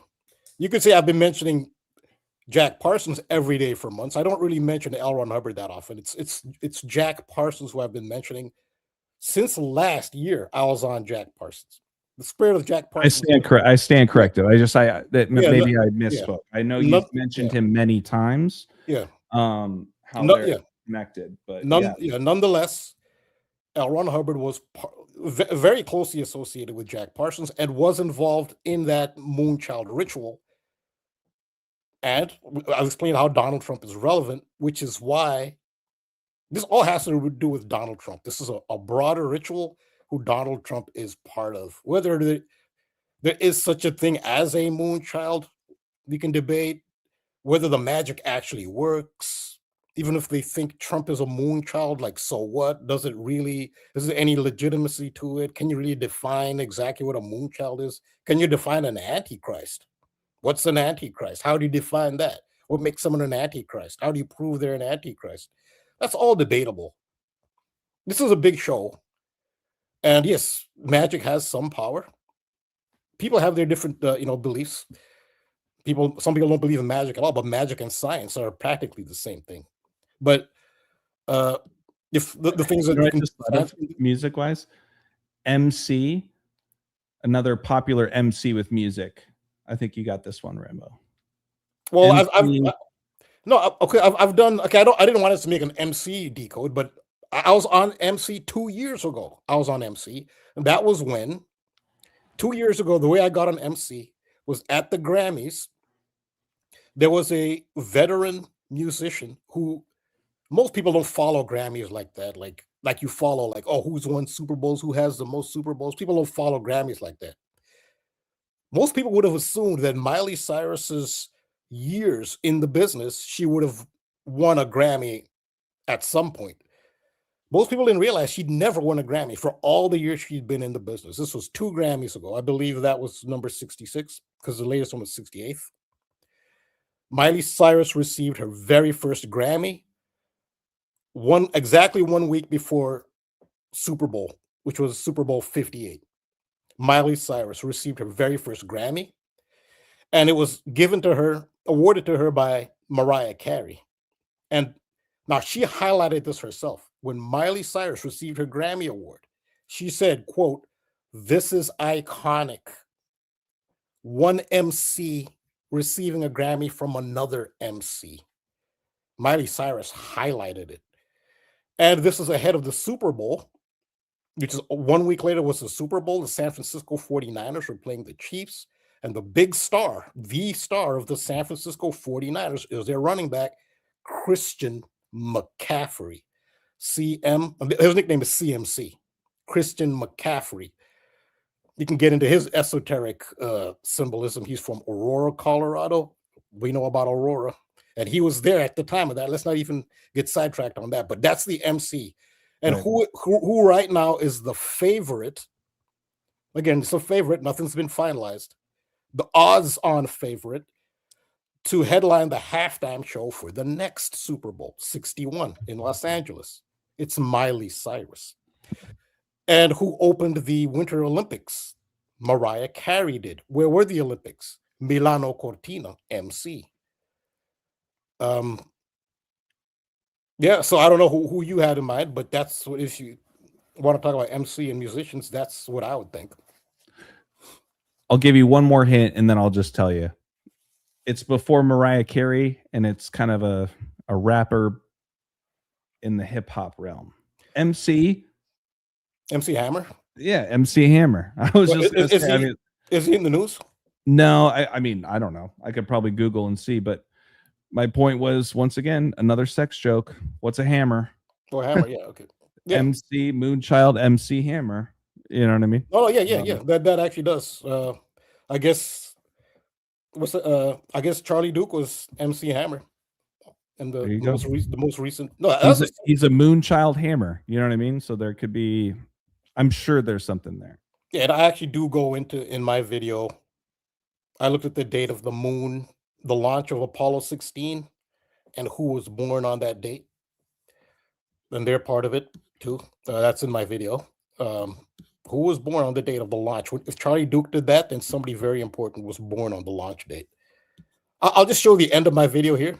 Yeah. Just to give an idea, just to put things in context, the modern day. This is just the end, just to show how this symbolism is not just with occultists and NASA. We really appreciate you sharing this, Rambo. Seriously. I mean, once again, you guys, this is exclusive content here. Shape is the female generative principle as seen in Christian iconography with Jesus in front of the Vesica Piscis. This represents the portal through which Jesus enters into the material plane from the spirit plane. Original Hebrew spirituality had male-female chief deities, El and Ella, who together plural were Elohim. There was a male El, female Ella. The female Ella was Asherah, who was symbolized by an almond tree because of the shape of the almond. Ella, Asherah, has since been removed from Judaism, which it passed on to the other Abrahamic religions. This is the mandorla, formed in sacred geometry by the flower of life, also seen in Islam on the eastern corner of the Kaaba in Mecca. Menorahs are a group of phallic symbols. Church spires and mosque minarets are phallic symbols. Hinduism has the Shiva Linga and Shakti Yoni.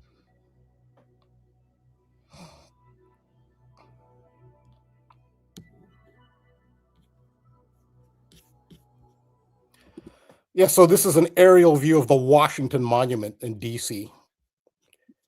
Well, that can't get more literal symbolically, in my opinion. But this is the flower of life. It's the Vesica Piscis.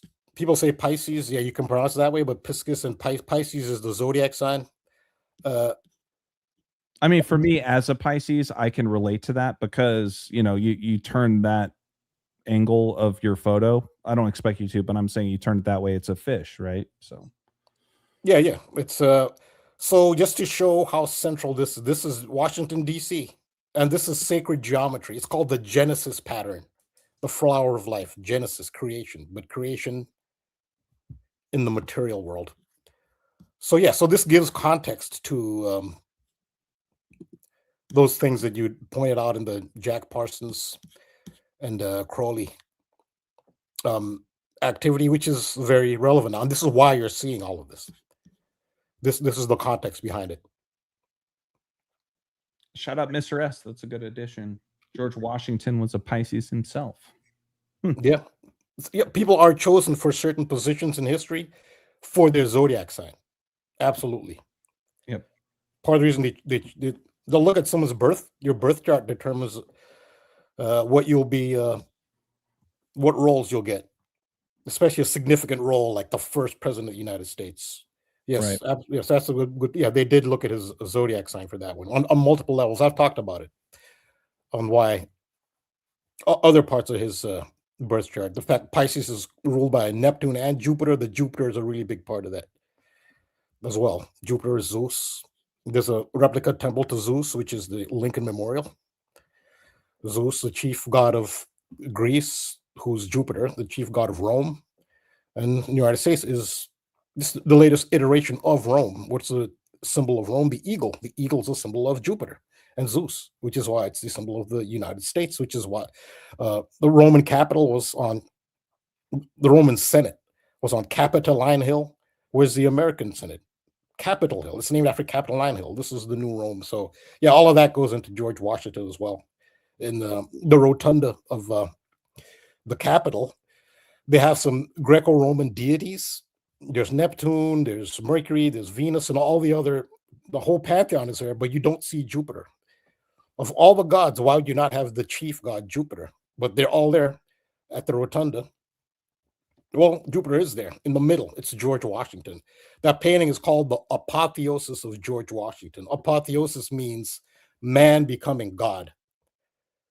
So in the picture, Apotheosis of George Washington, in the middle of this Greco-Roman pantheon is George Washington himself as Jupiter.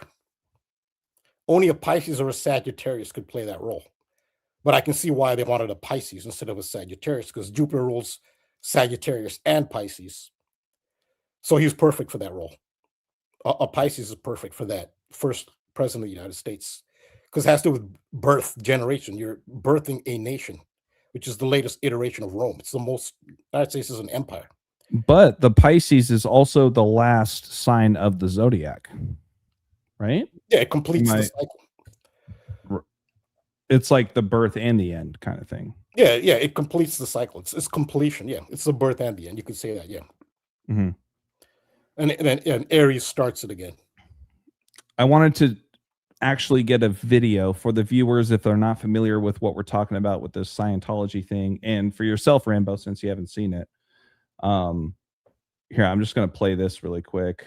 Just some random TikTok video I pulled up. You can see it, right? You good? Yeah, I can see it. Yep. Let me turn on the, here we go. The most newest Scientology speedrun just went even more deeper than they have ever gone before. They even broke a world record and updated the map. Not only did they have 50 people and finally got upstairs, and they went into 2 different Scientology locations, and the second one is even more insaner than I could have ever imagined. So the first place was the original Scientology location with Shannon, and they get in there and they're all dressed like it's Halloween. And even more worse, initially when they got in, they all got funneled into this back room, which was a dead end once again. And they keep clumping up. If they wanted to do this right, they need to spread out, except for a few of the guys, including Jesus, that went upstairs. And this place is the most tallest building in LA. There is so much stairs. It's like the back rooms, because all of a sudden at the end of the stairs they hit a dead end. Then suddenly someone from Scientology pops up below them, starts yelling at them, and then chases them out with a fire extinguisher. However, we now have a more newer and updated map. Some people are saying that this trend has officially gone too far. The leaders are saying that they have something massive planned for next time. Do you think they'll do the big blue building next? Anyways, yeah, I just wanted to share something that would kind of speak more to what I was referring to. Well, I learned something there. The Big Blue Building. I didn't know that. I didn't know they had a title, the Big Blue Building. Oh, I mean, that is their most iconic building in all of Scientology. Yeah, I didn't know it was called Big Blue. I had no idea. Oh, I didn't know that either. Yeah. So no, that is relevant. Blue is very, very Blue Origin. Yeah, Blue Origin. Big Blue, Michigan just won the college basketball championship. As as the Big Blue Building. I don't know if it was the Big Blue Building, but by the way, really quick, hey, I just want to shout out Tom Zames. Tom, I can send you the link if you want to jump on and hang out, have a quick chat about this, because I know you got a lot of good opinions about what's going on with all of that. But appreciate you tuning in, Tom. Thanks. I'm sorry, I didn't mean to cut you off, Rambo. But yeah, the whole blue thing, the Big Blue Building. Then you got Michigan Go Blue. Then you got Blue Origin. You got Blue Balls. Ha ha ha. Dick jokes. No, yeah, I mean, it's all right there. Again, it's a ballroom where. Oh, there you go. No, nice. that is. It's and that's a good one. I've got one. On this assassination thing. I mean, there's so many different esoteric angles that you can look at and I have a bunch of videos I'm going to be doing on this and decodes until something else pops up. It never seems like you can really go more than even an event like this. You think the first time an assassination attempt on an ex-president who's going to run for president, that should have been in the news for 6 months at least. No, it was gone in the 3 weeks. And then a second attempt. No one even knew his trial happened because they're all focused on Charlie Kirk. And so the trial for Ralph, who was the second supposed assassin attempt, nobody paid any attention to that. I did, just because I've been following the whole thread of Trump assassinations and the symbolism behind all of it. But nobody paid attention to that. I mean, this is a ex-president who will be next president, now president. It's not outside the realm of possibilities that even this story next week will be old news. But I will try. I've got hours, I'd say, of notes on this. I can share some because I don't have any prepared slides, but I can just share some notes, and I can just click on. Thank you. Very soon, I can just click on Wikipedia or click on an image as I'm doing it. These are some of my notes. I'll make formal videos. So I wanted to focus on the so-called assassin. His name was Cole Thomas Allen, and the esoteric symbolism of Cole Thomas Allen, who is the alleged would-be assassin of Donald Trump. And again, what do you see in this situation with the White House Correspondents' Dinner and what you just showed in the Scientology videos? There's no one there. You can just walk in a front door. There's no security. That's what happened at the White House press Correspondents' Dinner. Multiple people, and there are videos of multiple people there saying, how come there's no security? The door's wide open, literally.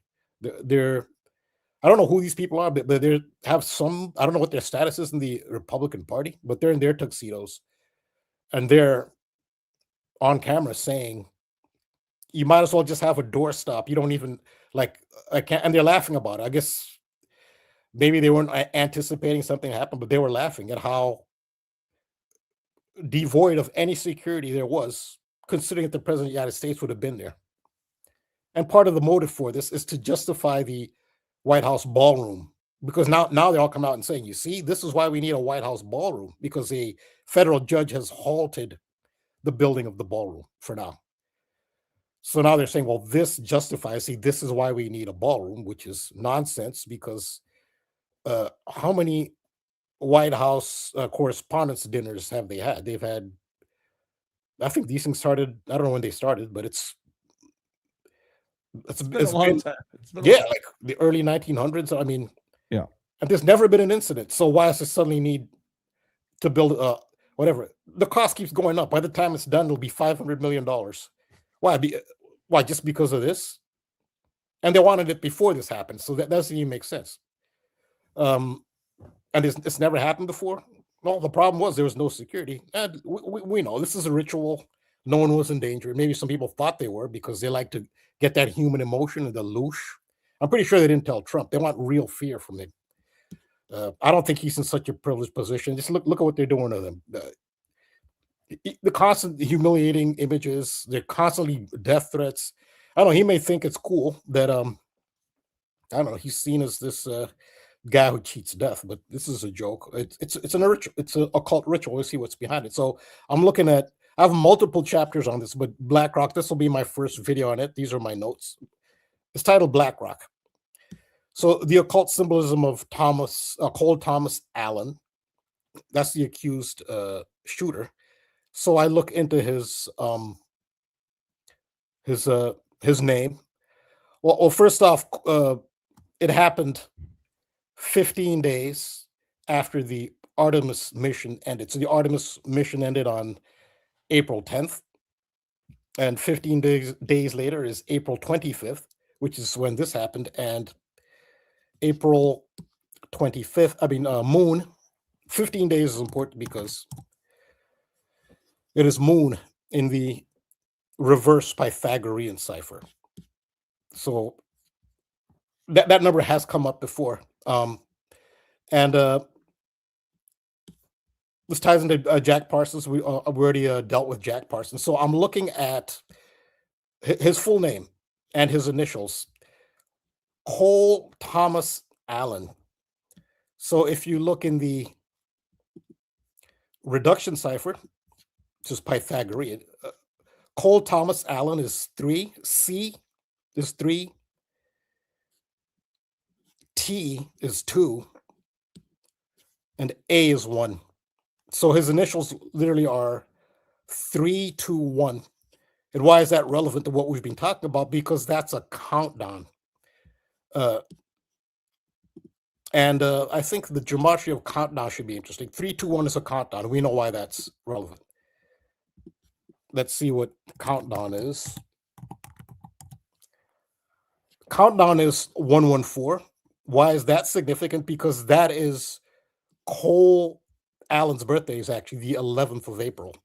Can I add one other observation about that 114? It's also Anton LaVey's birthday.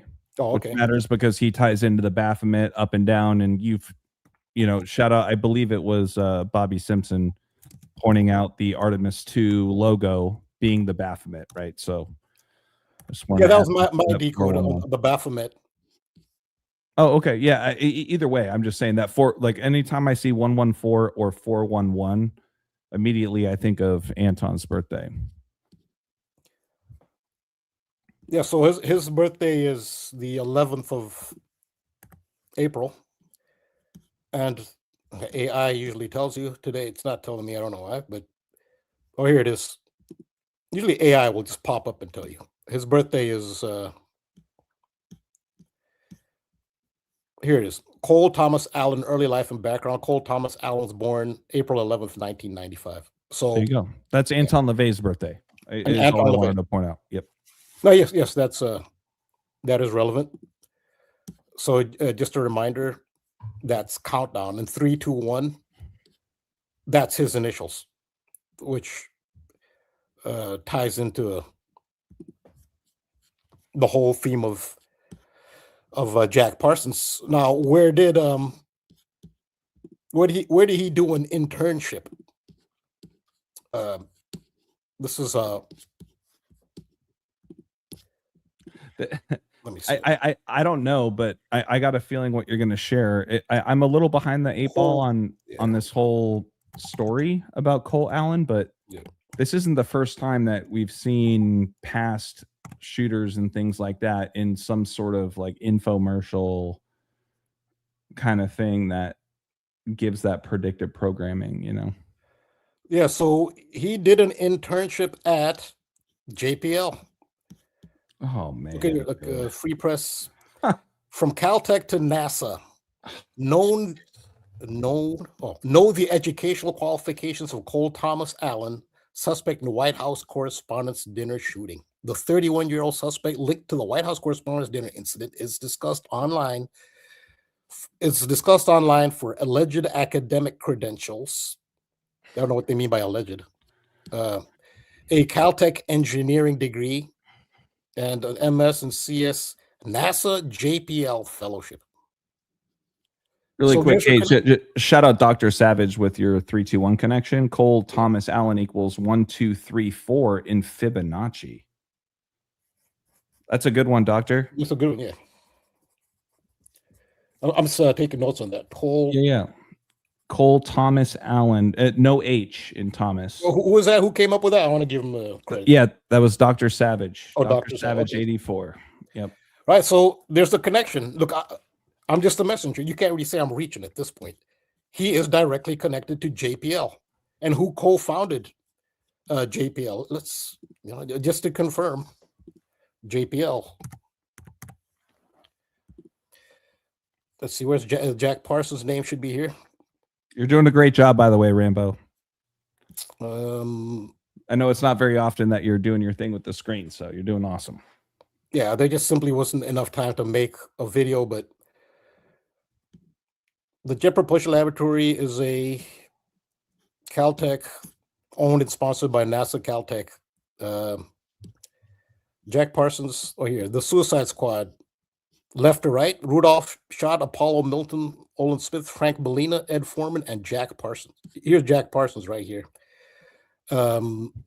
This initial venture involved Caltech graduate students, Apollo, along with Jack Parsons. So he was involved in the founding of JPL, and he's connected. He did a fellowship at JPL. So this is all, the spirit of Jack Parsons lives in NASA, always has, and that's the connection. And you see the 3-2-1, nice contribution on the 1-2-3-4, and so I'm focusing on his name, Allen. His last name, Allen. What does that refer to?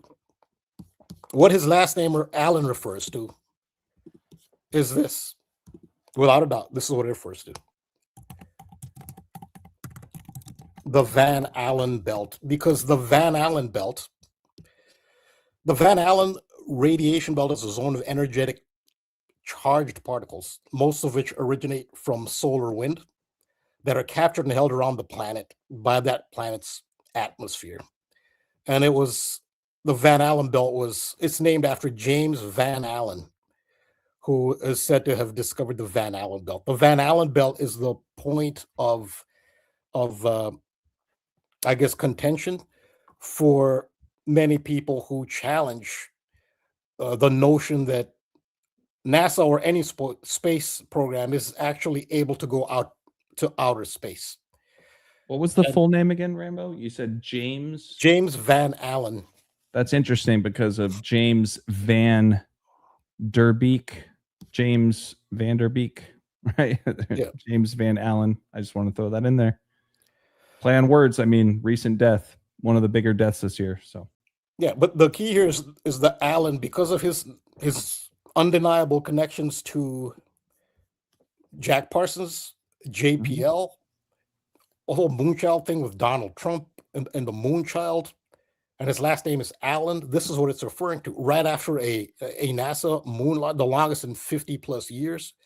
The first in 50 plus years. This is all happening now. His name Allen. This is what it refers to. The Van Allen belt is a point of contention for people who challenge the notion that you can travel to space. Some people say that the radiation is too big and too intense a field of radiation for humans to survive.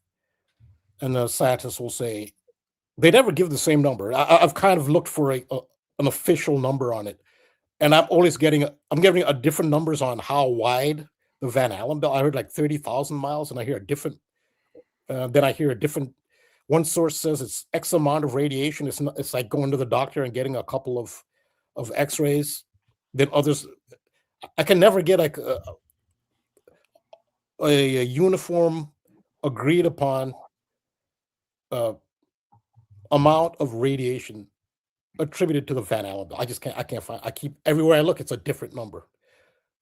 There's a NASA scientist. I saw a video from a NASA scientist saying, and this is a recent one within the last, like 5 years. This was before this launch, saying we need to solve the problem of the Van Allen belt and the intense radiation before we can explore, space, because of how dangerous the radiation is. I saw a video of a NASA scientist saying that, and then when you look at official narrative from other sources, say that it's like getting a couple of X-rays at the doctor. So this is a point of contention. I'm definitely not an expert on this. It's a point of contention. I don't know why this not one just agreed upon. Maybe there is. I'm missing it. Van Allen belt is key to this whole thing, and that's what his name alludes to. So that's the Allen, and so James Van Allen's birthday is important because he was born on September 7th. And this ties. So what I did was I looked at September 7th in relation to the birthday of the alleged shooter, Allen. That's Boston's founding date, just for what it's worth, with everything, with the cycle and everything you've been talking about. Just so you know. Yeah, I'm sure. Yeah, Boston has many things are connected here. So yeah, so it's 149 days. You could say 2 weeks, 12 days, but it's 149 days from Allen, the shooter Allen, his birthday, to Van Allen, and again Caltech, the moon mission Apollo. 149 is important because what have we been talking about? And many in the community know about this one. It is the gematria of Antichrist, which is relevant for what we've been talking about. So it's 149 in the reverse ordinal, which we've been talking about. Now, who was performing at the time of the shooting? Performing at the time of the shooting was the magician Oz Perlman. I wanted to ask you about this guy, Oz Perlman, because he's what they call a mentalist. Yes. But I've seen some posts of people saying that he's also a hypnotist, and I'm sure they kind of intersect. But I've seen a lot of his videos. He's obviously very popular right now, so much so to be performing at the White House Correspondents' Center. But can we talk about that for a quick second? Just Oz Perlman, the mentalism, thing, because I don't know much about it. I've just seen him in action, and I've seen him kind of talk about, at least publicly, about, there's a lot of books out there about it, and he claims that, he just follows these principles and things, and he can get people to essentially come up with the answers that he's leading them to. But anyways, just your thoughts on mentalism, hypnotism. Oz Perlman, he's a magician in a way, right? He's got to be. He is a magician, yes, but there's a difference between a stage entertainment magician and a ritual ceremonial magician. So distinguish between the two. Those who engage in ceremonial ritual magic, they spell it Magick, as opposed to Magic, which is the stage magician. Have you ever seen the Magik? I've seen that spelled. Yeah, you can. That's an alternative as well. Okay, but that's to distinguish between the two types of magic. But what I think Perlman has is, maybe they hide this in his background, is he obviously has some background in psychology, which I suspect he does. So it is stage. It's amazing how his act. It's amazing how he does it. I don't know how he does it, but I think he does have a background in psychology. That's what all these Scientology cults in general, secret societies, they're all built on psychology. He's openly, and I'm sorry, Rambo, I don't mean to cut you off, but I actually saw an interview with him literally the night before I really started looking into this story and him being there and all that. And he's openly said there's like principles he follows with mentalism, and you got to take everything he says with a grain of salt.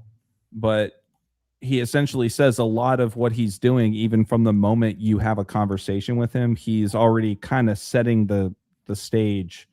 He's already leading you down a path to get you to some sort of thing he's going to quiz you on, and then that's like the big moment, and it is all psychology. Like, he's openly said, like, I'm not a spiritual guy, what I do isn't spiritual, but once again, grain of salt. But he does openly say that a lot of what I do is just psychological, very slow drips on people. So I think he does have a background in psychology, and with all stage magic, the secret to their performances, they have to be kept secret. They can't. It's a taboo. You cannot reveal how they do it.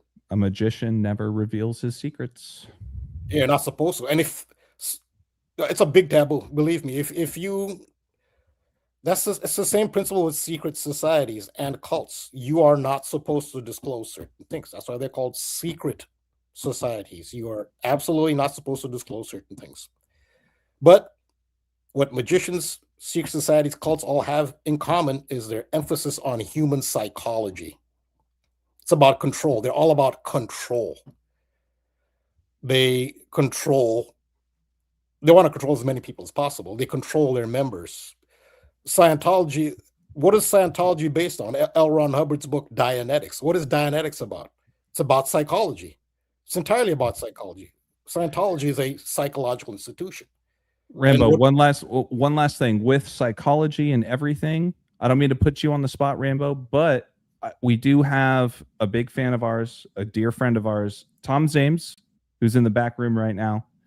I would love to just bring him in just to listen in on the conversation, because he does a lot of fantastic work when it comes to psychology and just really mentally, being as strong as you can in this material plane. So I'm going to bring Tom in just to listen, be a fly on the wall. And then, if he has a question or whatever, he's more than welcome to chime in. So, but keep doing your thing, Rambo. Keep doing your thing. Yeah. He can come on. I'll do a few thoughts here. The mental part also is the MK Ultra mind control is a huge part of basically the world. It's a big part of secret society. It's a big part of cults. Is where you introduce alter personalities. It's now called dissociative identity disorder, where a person has other personalities besides their own, which is called a primary personality. Most people, I think, are familiar generally with MK Ultra. And certain people do seem to show symptoms of maybe having alter personalities. And the way they do it is by traumatizing people, because when you're in a state of trauma, in order to survive the trauma, you have to dissociate. When you dissociate, it's almost like nobody's guarding your body because you've dissociated, you've left it. That's to escape the trauma. When you're in that state, your body's not guarded. That is when alter personalities are implanted, and they're brought forth through various triggers. People like this shooter, Cole Allen, they use MK Ultra, they call them monarchs from Project Monarch, but the victims, he very well could be as well. And what it takes is that has been implanted in him. And look where he did his internship. He did it at NASA, at JPL. NASA, I mean, okay, it's kind of obvious. It's a secret society institution. It's when they did the moon landing, which they say they did, they did the moon landing. This is not a theory. This is a fact. It's an established fact that they planted a flag with the Scottish Rite of Freemason emblem on it, and they established a lodge on the moon. This is not a theory. They admit it. It's admitted fact. Like, you can dispute whether they got to the moon, but they say they did. And even if they didn't actually do it, you can still symbolically say we have a lodge. We actually have jurisdiction on the moon. It actually has a lodge number. I think it's 2000 or something. Okay, I looked that up. Yeah, I'll just look that up now here. Okay. I'll say, what is the lodge number on the moon? Hope that's phrased properly. It's generating an answer. No relevant information. Okay, great. But believe me, a lodge, they did plant. Okay, I'll put this then. Scottish Rite, Freemason flag planted on moon. Apollo 11. I'm seeing 2000. Yeah, 2000. Yeah, it's lodge number 2000. Thanks. Yeah. I just want to shout out Gene Splice. The Moon Scottish Rite flag came from the lodge in Waco, Texas. Gene, that is crazy that you say that, because I was literally in Waco yesterday. I live in Austin, but I had to go up to Waco to take care of some business, and I drove right past it. And of course, it just caught my eye immediately. What is that lodge number in Waco? I don't know the lodge number. But Gene pointed out that the Moon Scottish Rite flag came from the lodge in Waco, of all places, and I drove right by it yesterday. Oh my God, man! Wow, thank you, Gene. I'm sorry, Rambo. I hate taking you off your flow. No, that's a good contribution. So, Buzz Aldrin, a Scottish Rite Freemason. So again, this is not conspiracy. This is a fact. This is he is a Scottish Rite Freemason. Carried a Masonic flag to the moon during the Apollo 11 mission in 1969. This flag symbolizes the connection between Freemasonry and significant historical events, marking Aldrin as the first Mason to step on the lunar surface. So this is the thing. It's generally understood. Dr. Savage says 92 for Waco, I think. Oh, lodge number 92. Okay. Yep. Yeah, so this is Buzz Aldrin also has shown signs of possible MK Ultra, because he's never consistent with how he remembers the event, and his story does seem to change. And even if you look at the way the crew was acting after the event, they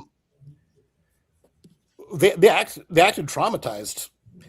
But again, the whole mentalist thing, this is related to MK Ultra. Secret societies do MK Ultra, cults do MK Ultra. Scientology is all about psychology, Scientology, and not in a positive way. So it's not in a positive way. Their members show symptoms of all sorts of psychological problems. Look at the pillars behind him right now. Pillars in the White House, etc. Oh, there are multiple pillars. It's not, I mean... Well, yeah. It's just like a Greco-Roman... Yeah, it's a Greco-Roman motif. I don't think that's a major... That's just a standard Greco-Roman motif. But this is what happened at the time of the shooting. Perlman was there. But... So, yeah, this is from Oz Perlman's Wikipedia page. And they talk about... There's a section on 2026 White House Correspondents' Dinner on February 26. Perlman was announced to be the host at the dinner. He did a skit with Jimmy Kimmel. But in general, we get the understanding. But I talked about how 149 days between Allen, the shooter's birthday, and James Van Allen, who's the... that's where the Van Allen belt gets its name, Antichrist. I'll look at in comparison, look at Antichrist and Oz Perlman.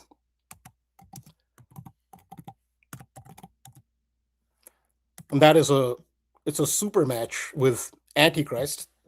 Oz Perlman and Antichrist are in 3 of the 4 base ciphers. It's a super match.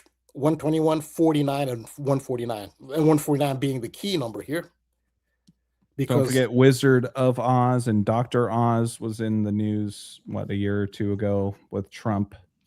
But just Oz and Wicked and all that stuff. Anyways. Wizard of Oz imagery is used in MK Ultra. That's why this is about MK Ultra. I'm pretty sure do I have proof? No, if it's not in his bio, I haven't looked at his bio, so I can't prove it. I suspect he has a psychological background. Wizard of Oz, which is even the name Oz is kind of a giveaway. Wizard of Oz imagery is very common in MK Ultra, and this is why. Because what's the theme song to Wizard of Oz? Somewhere Over the Rainbow. So Over the Rainbow is a metaphor in MK Ultra. When you're experiencing trauma, the object is to get someone to dissociate. So they leave their body. So then you can implant alter egos, and even in some cases, actual entities, spiritual entities. You call them demons. So that they actually come back possessed by another entity. So in your body, your body's actually being co-inhabited after MK Ultra. That can happen. In most cases, it's an alter ego. They use Wizard of Oz imagery because the theme song to the Wizard of Oz is Somewhere Over the Rainbow. When they are traumatizing people for the sake of MK Ultra, they tell the victim to go over the rainbow. To go over the rainbow basically means dissociate to a more peaceful, happy place. They've already been trained, like when you feel trauma, think of a place, just your ideal, like heaven. Just picture that, of just serenity and peace, and think of that. Just visualize that. So when you're feeling trauma, they want you to go back to that place that you visualized. And their euphemism for that is going over the rainbow. They tell you, go over the rainbow, go over and that's while you're being traumatized. And that is why Wizard of Oz imagery is central to most MK Ultra programs. So the name Oz and the fact that he's a mentalist, there are strong suggestions of MK Ultra. And unfortunately for Donald Trump, it's a high probability. It looks as if it is very likely the case that Trump himself is a victim of this and that he has alter egos. And the thing with a high-level MK Ultra victim, a monarch, they have specific triggers for specific alter egos. And only the programmer knows what those triggers are. And the programmer will share that information with handlers, but it's secret information. A trigger could be anything. It could be a smell, it could be a song. You don't want to use something too common because then they'll be triggered all the time. And most of the time there's a handler who will trigger an alter personality at a specific time. The trigger could be it could be a playing card. Playing cards are very common. It could be a hand sign. It could be many things. It could be a person. Once a person stands in front of them, it'll trigger a specific alter ego. And then the handler typically knows how to bring them back to their primary personality. And so certain people at a high level, if Donald Trump is a monarch, will know specific triggers. And this is most used we're talking about sex, how it's a big thing in the sex industry, where young females are typically, males are part of it as well. And a lot of celebrities too. They have a built-in, they call it beta sex programming, a very good website which breaks down MK Ultra for the layman, especially speaking about how it's exhibited in the entertainment industry, is Vigilant Citizen, very popular website. The Vigilant Citizen. That's a great website. They've done a ton of stuff on MK Ultra and the different triggers and the history of MK Ultra. I recommend that site for a good understanding of MK Ultra and how it's in almost every music video. And you'll see it in everyday life, how they do it. It's in the news events. And Oz is such a big part of it. It's such a giveaway. But yeah, so Donald Trump. So the Antichrist is probably an alter ego. He probably has an Antichrist alter ego that's been implanted in him. So I know it's a hard thing to do for a lot of people, but you need to be sympathetic even for somebody like Trump, because you don't know what he went through, why he's the way he is. And you're fortunate if you didn't grow up with what he went through. You may think, oh, rich. No, I think we know that by now. Rich celebrity does not mean ideal life. Oh, I wish I could be like them. No, absolutely not. What the elites do to even their own family members, a lot of it is MK Ultra, so that they can be controlled. And in that respect, I think maybe feel some sympathy for Trump if that's the case, because you don't really know what his primary personality is. So yeah, well, I think there's a lot of people that would argue or say that.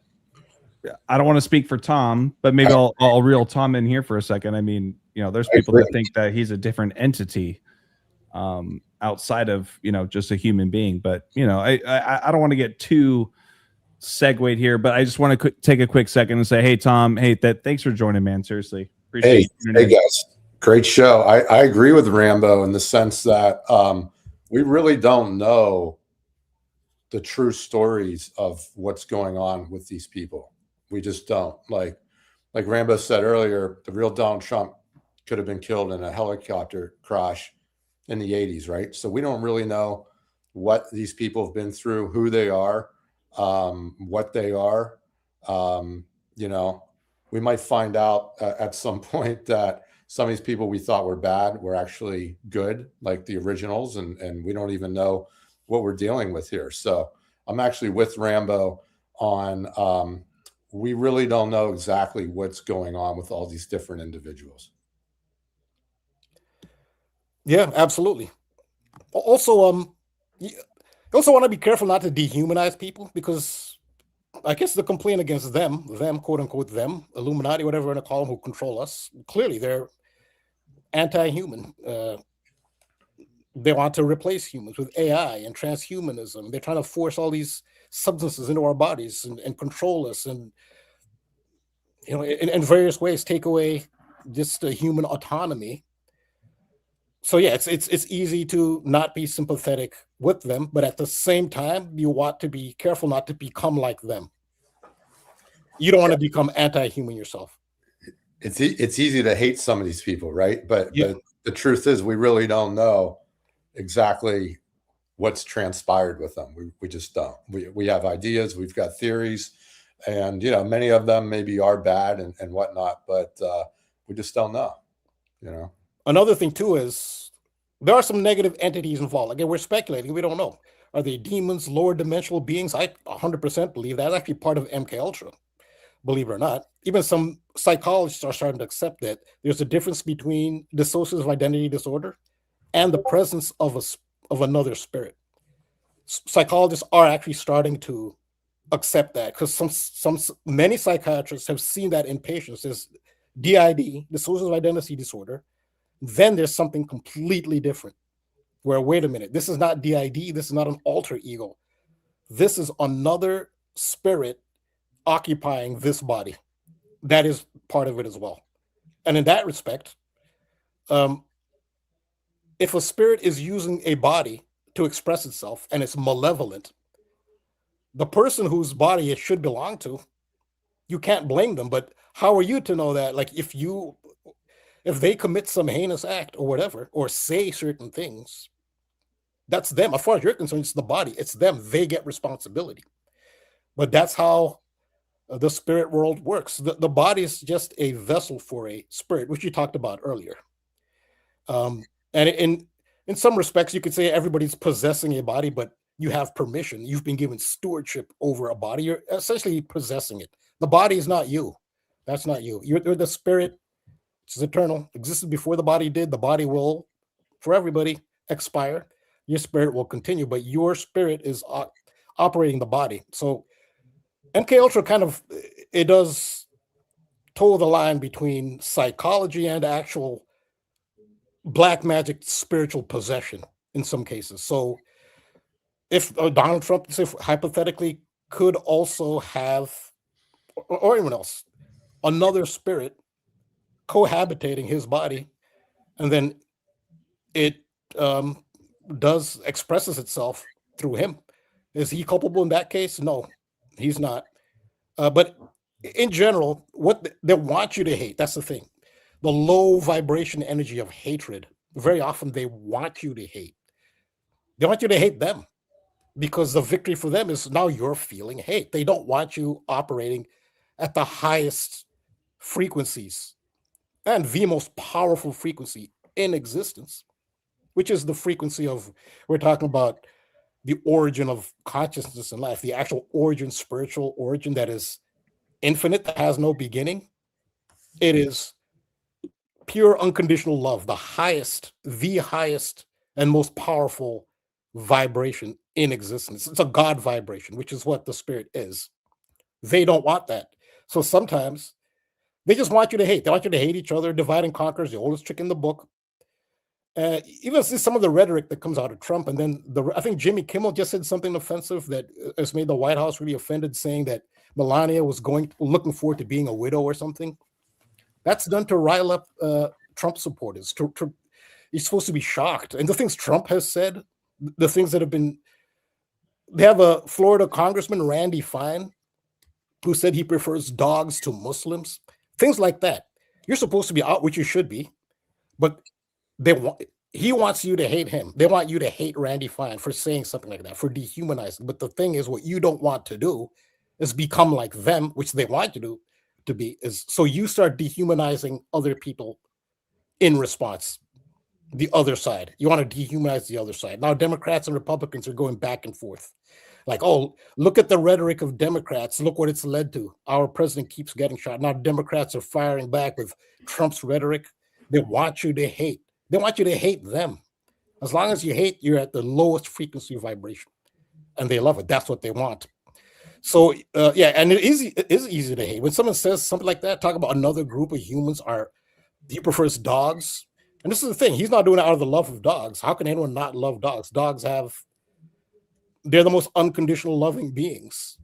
You can lock your dog in a closet for 24 hours. But who would love someone who locks you in a closet for 24 hours? Do that to a dog, open the door. The dog will just happy to see you. It'll be like, where have you been all my life? That's unconditional love. Of course, humans can't be like that. My dog, I go outside to take the trash and he sees me like as if he's never seen me before. You know, he's like so excited. Yes, and I was gone for 12 seconds. You know what I mean? So they're gushing love. That's unconditional love. Like, you wouldn't do this, but if you were to do something like that, just lock him in a box or in a closet for 12 hours, he'll still love you. He won't be mad at you. Do that to a human, or do that to your wife, and she'll leave you. Yeah, no shit. That is unconditional love. But the thing about a dog, different between a dog and a human, is a dog is programmed to be that way. A dog doesn't have the level of consciousness that humans have. Humans have a choice. That's Adam and Eve. Man has become like us to know the difference between good and evil. That's what distinguishes humans from animals. If a human can be like that, but make the choice. See, a dog has no choice. It's ingrained. They're programmed to be like that. But nonetheless, when Randy Fine says that he prefers dogs to Muslims, which he did, Florida senator, dehumanize another group of humans. He's not saying it out of the love of dogs. He's not saying because he highlights the fact that dogs have unconditional love. He's the complete opposite. He wants you to hate. He's actually anti-dog. When he says that, he's not even praising dogs at that point. The only reason he's praising dogs is to say he's actually not praising dogs, because he's saying he hates Muslims so much that he would prefer a dog. So a dog is being used as a low bar to say this is the bar. The dog is the lowest bar. Well, guess what? This group of humans is below that bar. But nonetheless, what a dog exhibits is actually, and again, the dog is programmed. So I can't put a human above a dog. Yes, they're unconditional love, but they're programmed to be that way. Humans, it takes more of an effort to be that way. But when we leave this realm of ego, 3D, that's the spirit realm, unconditional love, which is, so my point is, we should avoid becoming like them and dehumanizing people. So we don't know. Like, yeah, there are people who are possessed. There are people who may not be, I don't know, some other kind of entity. Nonetheless, to dehumanize another person, you're falling into their trap if you do that. So like the term NPC means non-player character. You're completely dehumanizing a person, even though they do seem like a non-player character.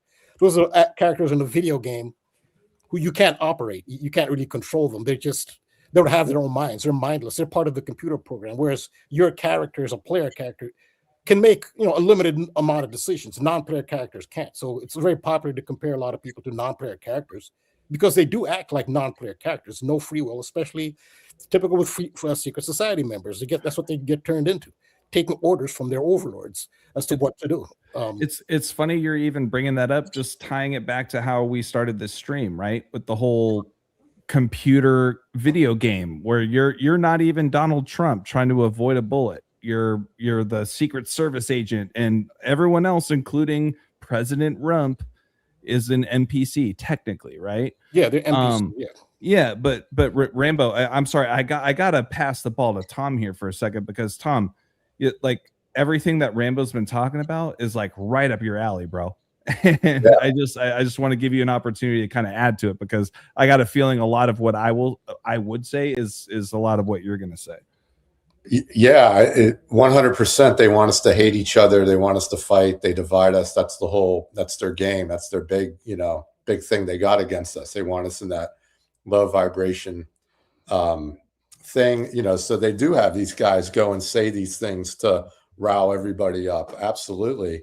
And you know, what's funny is Dan Bilzerian now is going to run against this Randy Fine guy. So this was all set up. They have him say this, and now they're going to bring Bilzerian, and now Bilzerian's going to be in politics. So this is exactly what they're doing. Dan Bilzerian, the same guy that was asking cops to give them their gun during the Vegas shooting. Remember that?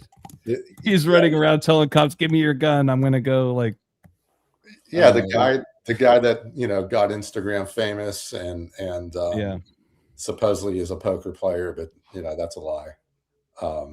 Anyways, but yeah, that's what they want. This is all about, you know, getting riled up, you know, having you angry at, you know, the whites and the blacks and the Muslims and the Jews. And this is the game. This is the game. And we need to learn to, you know, we can get upset about things, you know, if anything, get irritated about people falling for it, right? And try to help people from falling into this trap of hating. I used to be real into politics, you know, a long time ago, and I used to hate the other people and hate this and hate that. So it's a real thing. I fell into that trap. Fortunately, I got myself out of there. But you know, that's really our, you know, something that we need to do is to help pull people out of that trap themselves. 100%. I would say mainly because they they bait you into it because they make you think that you're being more moral than the other side, and the other side thinks they're more moral than you. And it's like, perfect. Sure. You know what I mean? Like your values, and it's like, okay, these people value this, these people value this. Just keep them right there. And yeah, that's ego. So yeah, they want to keep you in the egoic state, which is the ego exists in 3D and lower realms. Anything lower than 3D up to 3D, this is where ego proliferates. And the ego is attached to your physical form, which again isn't you. It's your body. It's a vessel. The real you is the one operating the vessel, the spirit. And the vessel, the 3D realm is a realm of ego. So they want you in the egoic mindset for this. Because I guess for them, they're attached to this realm. But just to clarify what he said, Randy Fine, which again, the reason I'm bringing this up is to say that we have to not fall for, they want us to be like this as well. They want us to hate Randy Fine, which is hate him now. I mean, there are people maybe who agree with him, or there are some people who don't really like Muslims as well. I mean, that is widespread, especially after 9/11. That 9/11 really, that had a big impact on Muslims worldwide. And some people are still, based on that, will never look at Muslims positively nonetheless. It's not just that. They have Donald Trump putting out the picture of Michelle Obama and Barack Obama as monkeys. Now, black people are supposed to really hate Trump. You're falling for it. Like, to me, it's so obvious. It's so desperate. And it's an energy thing. It's about energy. They operate at the level of energy. They want hatred. It's that one is so over the top and so obvious. I mean, if you really want to get back in the most effective way, if you know what they're doing, what they're trying to do, they want you to hate, get in the hate mode. They start with that, like, okay, now you're supposed to you're supposed to be in the egoic form, but you're an eternal spirit of eternal love. You should be above this. If you could, you'd respond by giving Trump a real big hug, a sincere one. They would be like, okay, what now? Because that would actually I wouldn't call it bluff, because they would not have gotten their response. Like, not that you should just allow it to happen. Yes, like, no, you can't have this proliferating, because of course not everyone sees through it. But to me, it's so blatantly obvious. It's so it's almost desperate. They want you to vibrate at that low level. They want you to hate Trump. If I know what the enemy wants me to do, I'll do the opposite. You want me to hate Trump? No, or Randy Fine? No. I see what they're trying to do. But this is what he said. Florida Representative Randy Fine stated, if they force us to choose, the choice between dogs and Muslims is not a difficult one. That's what he said. So I gave this point to just say how they dehumanize people, and let's not fall into the trap, which is what they're trying to get us to, is dehumanize people in return, in response. So yeah, don't fall into that trap. So saying someone's less than human, they're a creature and who knows if. That's why it goes back to the ego, right? Yeah, they're less than human because I feel that I'm more moral and I'm going to justify, killing these other people that haven't done anything, but since they're a certain race, color, ethnicity, whatever, I feel like I'm morally superior because of that, right? That's the whole division thing. Yeah, but any human being should be outraged by actions like that. But at the same time, as difficult as this, because this world is challenging. It's not supposed to be easy. This is very difficult to incarnate here and leave in the right frame of mind, vibrating at the right. It's supposed to be difficult, I guess, apparently. But the thing is, yes, as outrageous as those things are, and you should be, it is normal to respond saying, I dehuman, you're not a human either. Then, in that, if you do this, and again, your outrage is justified, to then respond with, you're not human. You're not a human being. I don't have to treat you as a human if that's what you do to other humans. Now you're doing the same thing. Now you've dehumanized them. And the entities behind them, that's exactly how they want you to react. Now you're dehumanizing them. I thought, but you're like, you feel more justified. No. After what you guys have done or what this guy's saying, I don't think he's a human. That's what you're saying. But they want you to say that but now you're doing what they are. It's like a vampire. When a vampire bites a person and sucks their blood, then the other person becomes a vampire.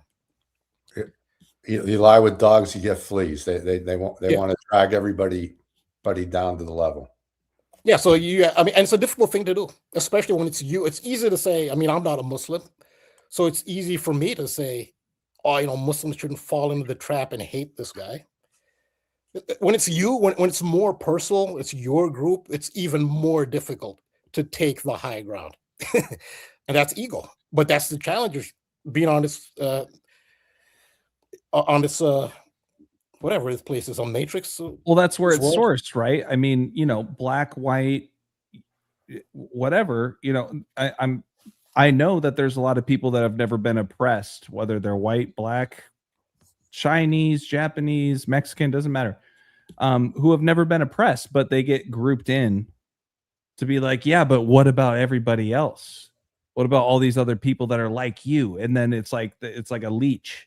It's like you kind of feed. It's like the vampire thing. It's like just kind of feeds into where now all of a sudden, they're latched into that commitment to that particular bucket that we're continuously being put in. Yeah. So in general, that's what they want. I wanted to mention that is how you respond when you say someone's an NPC or someone's not human based on their actions, which, yeah, it's understandable. They're not acting like a human should act, like no humanity, no conscience, like a machine. It's easy, of course, to hate that person. Like, it seems like justifiable hate, but to hate that person or hate a group or dehumanize them, but then you need to be careful, take a step back, say, wait a minute. Now you've become like one of them, even though you feel like, okay, it's not, it is justifiable to hate somebody who's done such heinous things that a human shouldn't do. You still should not fall into that trap of dehumanizing anyone. I know that sounds sappy, but that's actually it is about vibration. This is all about vibration, and they operate.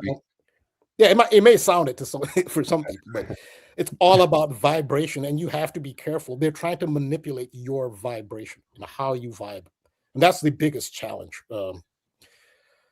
And that's why I love that Tom was able to jump in here, because I just want to plug you, Tom, really quick. I mean, you're all about love and vibration.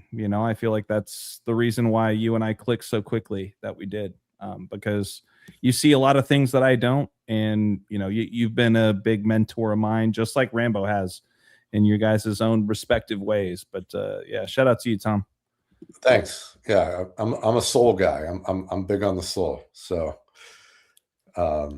yeah, I don't always come off as loving, but you do it in the most unloving way, and I say that in the most respectful, honorable way as possible. I appreciate that. Yeah, I love you. Fuck you. Pardon my French. Real quick though, these magicians, it is very spiritual, and it is a lot of telepathy and psychological, like you guys were saying, but it is very spiritual too. And some of these magicians, call on demons to help them perform some of these stunts. So it's very spiritual in a sense, like some of these guys like Chris Angel and whatnot. So there is an aspect of that. I'm not sure about Oz Perlman. Telepathy is a real thing, if you think of numbers, and all this stuff, but there's way more to magic than everyone thinks. Yeah, some of it is sleight of hand and all that stuff. Look here, look there. But I think some of the stuff they're doing is actually real. The stuff that people probably think is not real actually is real.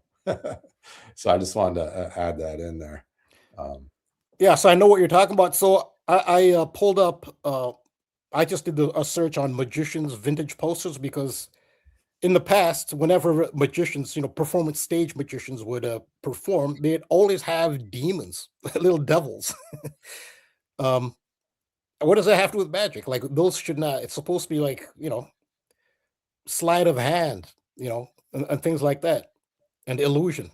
Why should that have anything to do with devils? But I just brought it up just to give an example of a vintage poster for a magician, and you'll see these little devil figures. Wow, Thurston. Yeah, it was a common thing with here's another one. If you just do just a general search, here's another one. Wow. Someone called George. What do you see? These devils. It's just a common thing, this association. Okay, Thurston, Carl the Magician. It's a different one. Carl the Magician. What do you see? The devil again. The church does the same thing, right? Anything magic, sorcery, spirituality, it's like, no, stay away. That's all the devil's work. Yeah, but this is the magicians themselves associating with the devil. Mm-hmm. So these are posters for their performances. So it's not like someone else pointing at them and saying, "Oh, you're of the devil." No, they're the ones doing it. That's my point. It's like you're in church and they're doing this too. Maybe that's part of it. They've got to give credit to their apprentices that might be on stage with them that we didn't realize were on stage with them. Like, hey, it's me and these guys. It's kind of why I've always said, I totally agree with both of you guys in the sense that, well, especially Tom, with what you said. Like, I don't think all of this 100%, everything that we point out every week, whether it's a sports game, whether it's a event in the news like this shooting at the White House Correspondence Center, is every inch of every single one of these things being completely manipulated by man? I can't wrap my head around that. I don't think that that's what's going on. But what I like to say is boots on the ground. Rambo was talking earlier about there's certain things that need to happen down here that kind of activate this magic, the spirituality to bring these forces kind of into play, so to speak. That's the way I look at it. It's like certain things need to happen down here in order for the esoteric, the outside of the material plane to come into play. Yeah. So in a lot of instances, a magician might just be just good at sleight of hand and illusion. And there's a trick to it. And if you don't know the trick, you'll say, well, the only explanation is that they're of the devil. Like, very often they're not of the devil, just a stage magician. And even someone who does ritual magic. Ritual magic is not necessarily evil either. What kind of energy you're going after or putting into the ritual is pretty much what determines it. But it's not all evil. But yeah, so some people they're just good. They're talented at sleight of hand. I actually saw one one magician, he did a public performance where he's at a mall, I think, so he's on the ground level, and he has this person who appeared to be a random person, but they weren't, but in front of an audience, and then he stuffs the person into look like a trash container, but he stuffs the guy in there, and then he tells everybody to look up, and on the third floor, he pops up on the third floor like instantaneously. And there are people who saw it. They're saying Diablo, Diablo. They're calling him the devil. Diablo, Diablo. Devil in Spanish. Well, the trick was they used identical twins. That was the trick. But the people didn't get it. But they said they're calling him, you're the devil, you're the devil. No. If you get identical twins, you just do a trick, a little trick on people. It doesn't take the devil. There's no negative energy there. It's just entertainment. They call it the satanic panic. You also want to get away from the satanic panic where anything's unexplainable you don't understand has to be of the devil. You also want to get away from that too. Avoid that as well. Oh yeah, that's very well said, Rambo. Seriously, yeah, I feel like that's the way all of us have been conditioned, or most of us, even if you haven't been brought up in a religious community or family or whatever. That's just kind of a common voodoo thing. If you can't explain it, it's evil. Well, the church thrives on satanic panic. Yeah, it's called you demonize something. Yeah, or demonetize people for talking about it. Yeah, absolutely. Yeah. But yes, especially in MK Ultra, some parts of MK Ultra actually does involve these. See, this is what they can focus on. Real satanic is MK Ultra. Literally, one of the most diabolical practices is MK Ultra because it's trauma based. You have to traumatize people to the extent that they just have to leave their body, and then you instill alter personalities, and in some cases, not most, but in some, actual entities enter their body. MK Ultra is a diabolical practice. And who practices it? Every cult, not every cult, most cults and most secret societies do it. Governments do it. And you know why the military has to do it? Because you need to create a monster to have a military, because a normal human being does not like killing other human beings. And that's a problem for a military because it's an organization where you need people to kill other human beings. So PTSD, post-traumatic stress disorder, that is just a symptom of being a human who's had to do things that a normal human doesn't want to do. That's actually against the laws of God, of nature, which is kill another human being. Sometimes you don't have to perpetrate a killing to get PTSD. You have to witness another human being being traumatized. That traumatizes you. But that's what a human is. And for a military to bypass that, very often they'll use MK Ultra to desensitize you, to create a monster, which is basically a machine. So Rambo, quick question to that point, and I really don't want to put us down this whole other rabbit hole, but to this point with military and MK Ultra and whatnot, would you say those out there that have not been put in a room like, a Clockwork Orange, being psychologically manipulated through MK Ultra, just people that, want to fight for their country, not just the US, but it could be anywhere. Do you feel that they are under some sort of MK Ultra that brings them to that point? Or am I I don't want to put words in your mouth. I'm curious kind of what your thought would be on that. For those that, it goes back to the whole thing of like, they feel that they're righteous in the moment, but then they have PTSD later. I was just curious. I mean, you can't say they're under some kind of MK Ultra because MK Ultra is a specific program. It's a trauma-based program. It is Project MK Ultra started by the CIA. So even though the CIA says they ended that program with MK Ultra, it clearly continues. So just because you don't call it MK Ultra, it's pretty much the same thing. It's trauma-based mind control, which was perfected by the Nazis after World War II, which ties into what we're talking about because Werner von Braun, Nazis actually are key to founding NASA. And I've shown pictures at the lectern of the President of the United States. It's not a conspiracy theory. This is a video. At the lectern of the President of the United States, you had Elon Musk in front of the world do Nazi salutes. And they are the ones who perfected MK Ultra, trauma-based mind control, which came into the US through the CIA and through secret societies, because they practice it. And it's an ancient practice, especially elite families practice it.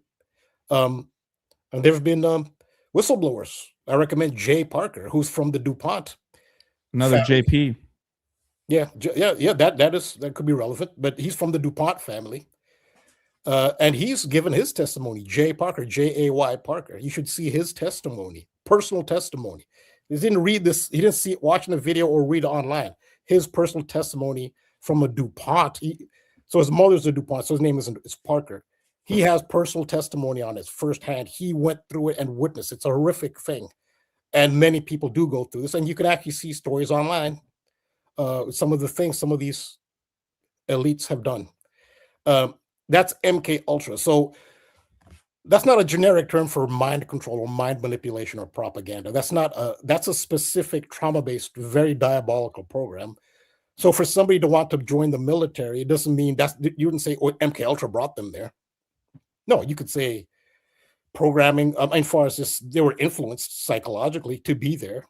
It could be the same as, hey, I identify as a Republican or I identify as a Democrat, and maybe, oh, I'm even more motivated to be a Republican or a Democrat, which is why I'm going to go fight for my country. It's kind of falls more in that category.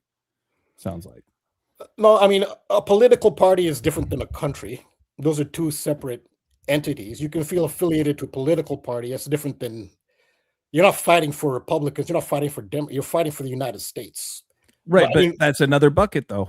You know what I mean? So it's like you're kind of still being manipulated to feel, once again, righteous, to fight for whatever bucket you ultimately end up in the strongest, because you feel so righteous and strong about it, right? Yeah, but most military members have not been subjected to MK Ultra. So right. Okay. That's what I was just wanting to get clarified.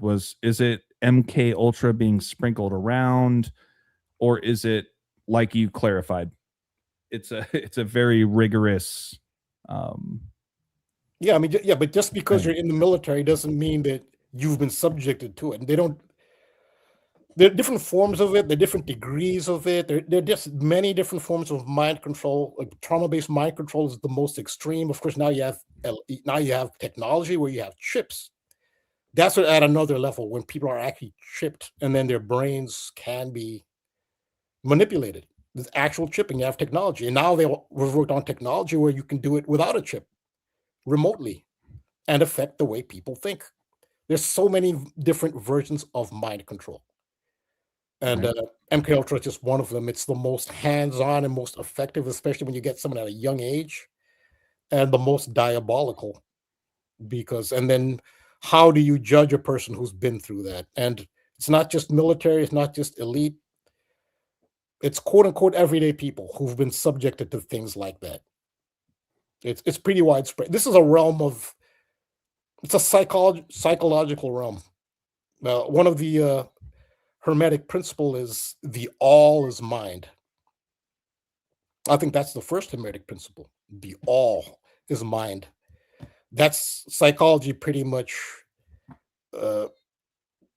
rules this realm that we're in. You call it the matrix, the world, it's all about psychology. It's all about perception. And anyone who wants to dominate and rule in this realm has to do that by controlling human psychology. And so, yeah, there are various degrees of it. Nobody is so immune to any of this since early childhood. Ignatius of Loyola, one of the co-founders of the Jesuit order, he had said, give me a child until the age of 6, and I'll give you the man. Now, of course, Jesuits will dispute that and say, no, that's an innocuous statement. But what he appears to be saying there is the human brain, from birth till age 6, whatever is implanted into the unconscious cannot be undone afterwards at that age, because at that age you're a sponge, and you can program certain things at the deepest level of their unconscious, to the point that after age 6, he says, I'll give you the man. Like, then he said, you can have the child after 6 and try to undo whatever and try to encourage him. So that's what he was emphasizing, just the ability to manipulate a human being, their perceptions and their actions based on implanting certain ideas and perceptions when their minds are most absorbent, which is from birth to age 6. Like it's so profound that after age 6, it's almost impossible to undo. So everybody, to some point, everybody has your view of the world, even though you want to be sincere and as objective as you can. It's impossible not to be whatever your perceptions are. They're molded in some way by an outside force. Yeah, you're the purest form of like you've said, Rambo. Like you, I wrote it down here. The body is not you, but when you enter this plane between the ages of 0 to 6, you are the most pure that you could possibly be in this realm, right? That's why there's so much value in children, is because they are very manipulative. But if you can do it for the good or for the bad, I mean, just anyways. But Tom, what are your thoughts on that? Just what popped in my head is just children are without sin, right? Yep. So and the whole thing with the languages, the way they can learn all kinds of languages at that age, they are a sponge, 100% for sure. Also, at that age, at those ages, you accept all the information you receive as true. So you don't question anything at those ages. You do not question. All the information you receive is true at that age. Everything. There's no skepticism at that age. You accept whatever you're told, you believe it. Whatever you're told. Whatever fairy tale, tooth fairy, whatever.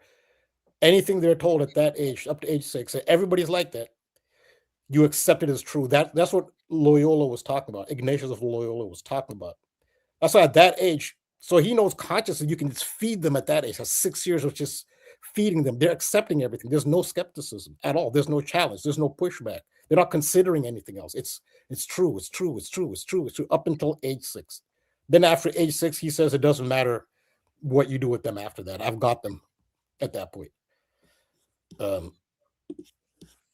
So everybody, to some extent, I mean, your perceptions have been manipulated by the outside world, and there are some people who consciously know how to affect the way you think and act.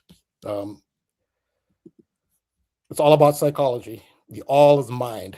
It's the first Hermetic principle. I guess to wrap this real quick on the Allen thing. Let's talk about his last name, Allen. I have more of a decode on each of his names, on Cole, Thomas, and on Allen. So in my decode, which I'll have to get to work on the decode after the video, I'll get into the significance of the name Cole and the significance of the name Thomas and the name I'm talking about Allen. So it's a reference to the Van Allen belt. It's very key that the fact that he was from NASA. He actually did an internship with NASA and JPL, Jet Propulsion Labs. That is key. He's not just a random guy who ran into JPL. And I'd already been talking about this. I'd already been talking about Jack Parsons. I'd already been talking about JPL and his connection with the Moonchild and Trump. And then this guy comes along. It turns out he was with JPL. Van Allen belt. And this is right after the moon expedition. Allen is all about the Van Allen belt. So real quick, just to do the gematria on Van Allen belt. They took the H off of Thomas's middle name. Did you guys catch that? Because his dad's name's Thomas with a TH, and he's Tomas. Did you guys talk about that? Okay. Yeah. It's well, I haven't had time to. This is not. I decoded each of his names. I haven't had time to do the whole thing, so I only have time to do. I'll just finish up on the Allen thing. Then you'll have to see the rest of my decode when I do the rest of his name and so much else to this. And so I've literally got hours and hours on this because I've already been talking about the Trump assassination narratives. I've done a ton of videos on the Trump assassination narratives, a ton of stuff on JPL and NASA and Jack Parsons and all the sex magic. That's why you've seen all these, and it all comes together here. But Van Allen belt, this is important, is 120. Last week, KODI talked a lot about the number 120. So 120 as a date is important to what we've talked about here, because 120 is, it's Buzz Aldrin's birthday. It's January 20th. So that is important. Van Allen belt and 120, which ties into the whole theme that we're talking about. Now, this also ties into Toy Story. Toy Story 5 is coming out on KODI's birthday. And in Toy Story is part of this too. So Buzz Lightyear is actually named after Buzz Aldrin. He's an astronaut. Tim Allen. Exactly. I had to take it. I intercepted your alley. Fine. That is fine. Okay. The next thing is really up your alley, AJ. I'm gonna it's up your alley. I'm not. Well, hey, I will say I was one of the first to talk about Toy Story. I was like, you guys, it could be a lot here, but yeah, I can't wait for this. Okay, there's more to this. Can't wait. I'm just the messenger. Whereas AJ, this is up his alley. I'm just the messenger. Tim Allen, you want to see Tim Allen's relevant to this? Ties into all we've been talking about. I think I'll end it here. Oh man, what's Tim Allen's original name? Timothy Allen Dick. Oh, jeez. Known professionally as Tim Allen. Were you holding on to this? Oh, it was part of the decoy. Yes, we got sidetracked, and I think this is probably a good way to end it. The Tool Man. Are you kidding? The Tool Man. Oh, good the one. Tool Man. With the hammer. With the hammer. Oh, all right. Well, I'm just the messenger. I don't know about you guys. I'm just the messenger. Okay. Oh my God, dude. What? Oh, God. The Tool Man. I didn't even. Okay. You know what's funny? He's got that blue and orange behind him. You notice that, like astronaut right now. At least that's what Wikipedia is doing. Jeez Louise, Buzz Lightyear. Holy smokes! Yeah, I'll that's leave that's a good. That's a good one. Yeah. Oh my God, Rambo. Jeez. Also, you notice how they changed the spelling. So his real name is Allen, L-A-A-L-A-N. Right. But now it's Allen to go in line with Van Allen. Mm-hmm. Because Buzz Lightyear and the astronaut, they did. I'm pretty sure they did that with because they gave him that name. It's a stage name. When you go into entertainment, you don't pick your name. They say, no, it would be a better name. It would be such and such. And then they give you that name. A lot of it has to do with gematria and all that, but it ties in with Buzz Lightyear, the astronaut, and the Van Allen belt, and now Cole Allen. So I got one other observation before I forget, and it goes back to what Tom mentioned about Thomas not having the H, right? Yeah. I was about to say, well, take that H and throw it into Van Allen. Now you got Van Halen. I was about to say Van Halen. We've talked about Van Halen. Yeah, Rambo's brought up Van Halen in the past too. Really?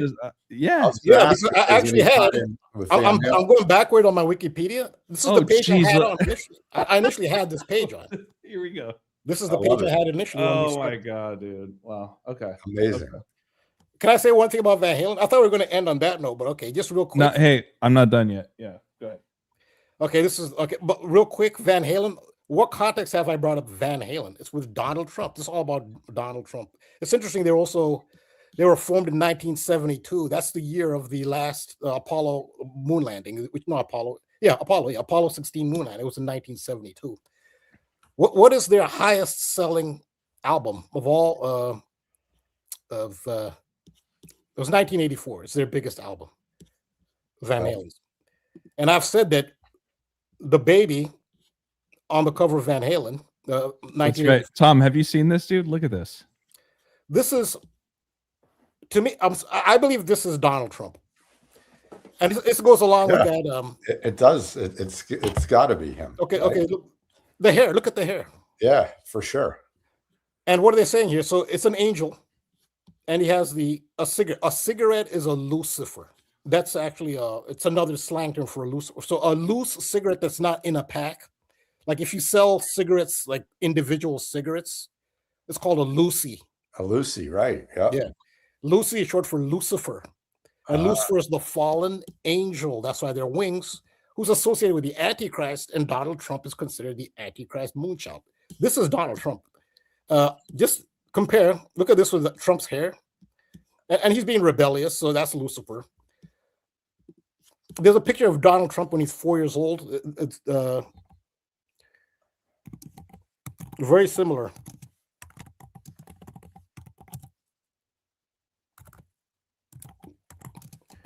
To that image.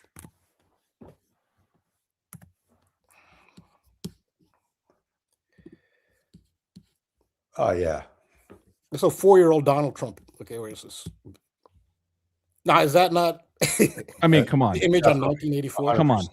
Yeah. Turn his head, you know. That's absolutely who it's supposed to be, for sure. There you go. That's why I was on Van Halen. Now you see how Van Halen. I was actually on Van Halen already before the show started. That's your 4-year-old Donald Trump. For me, it was the moment that Tom brought up the H.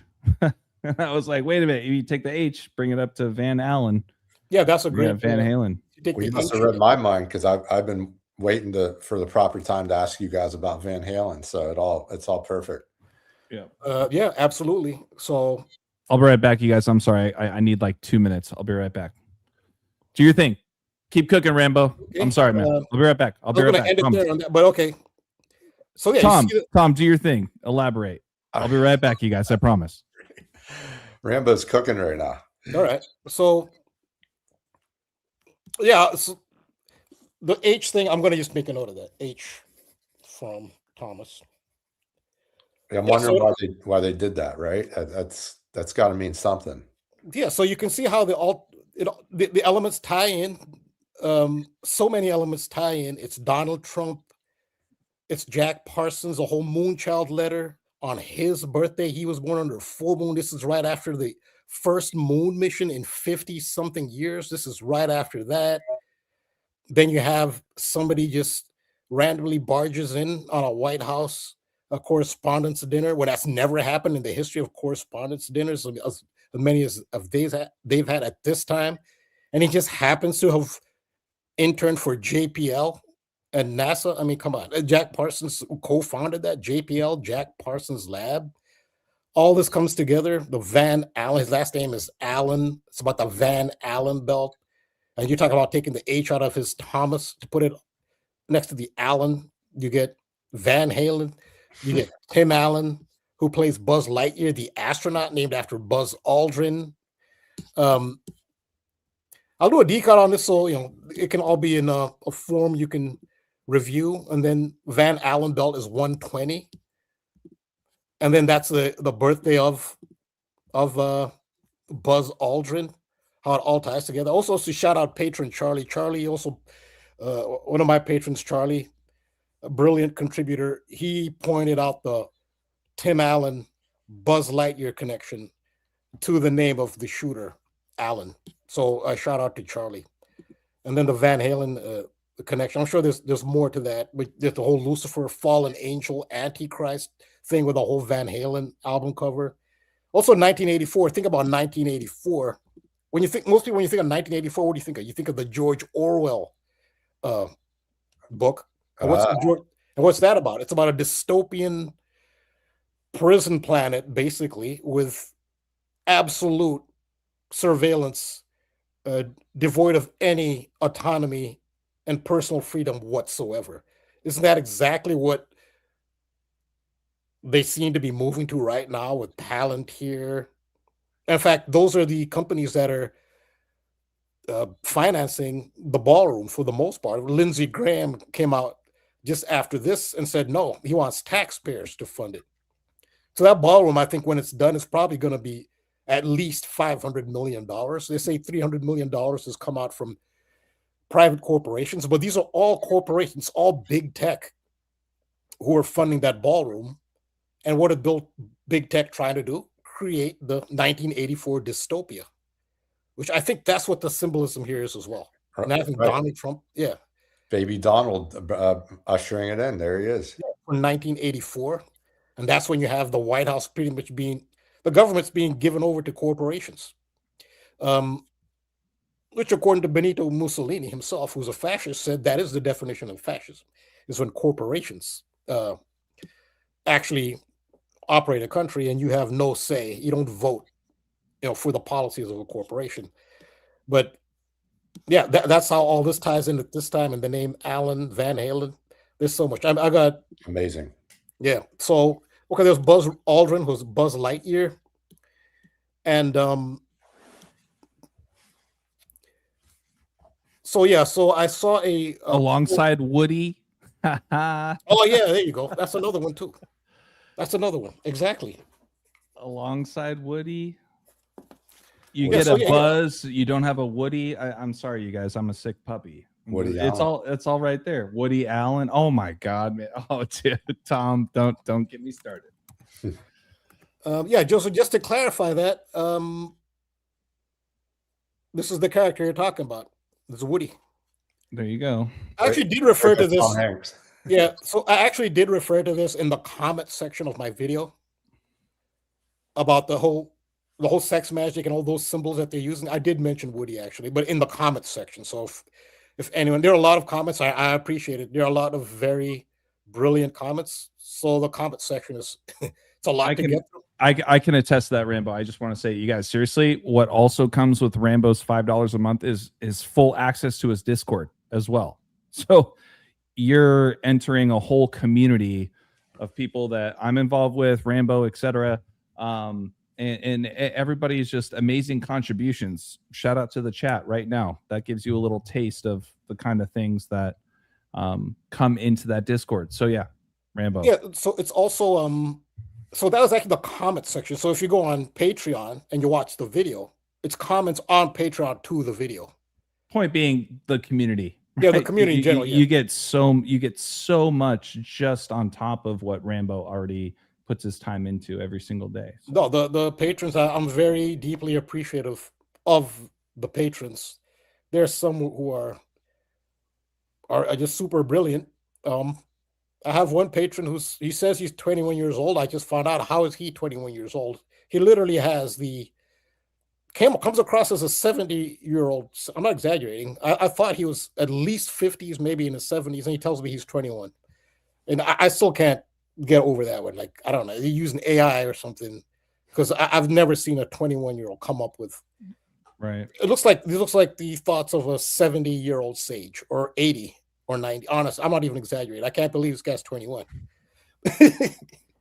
But he says he's 21. Okay. Brilliant. It's just, and I'm deeply appreciative of all those patrons. But I did bring up Woody in reference to one of the comments in the video. So yes, absolutely.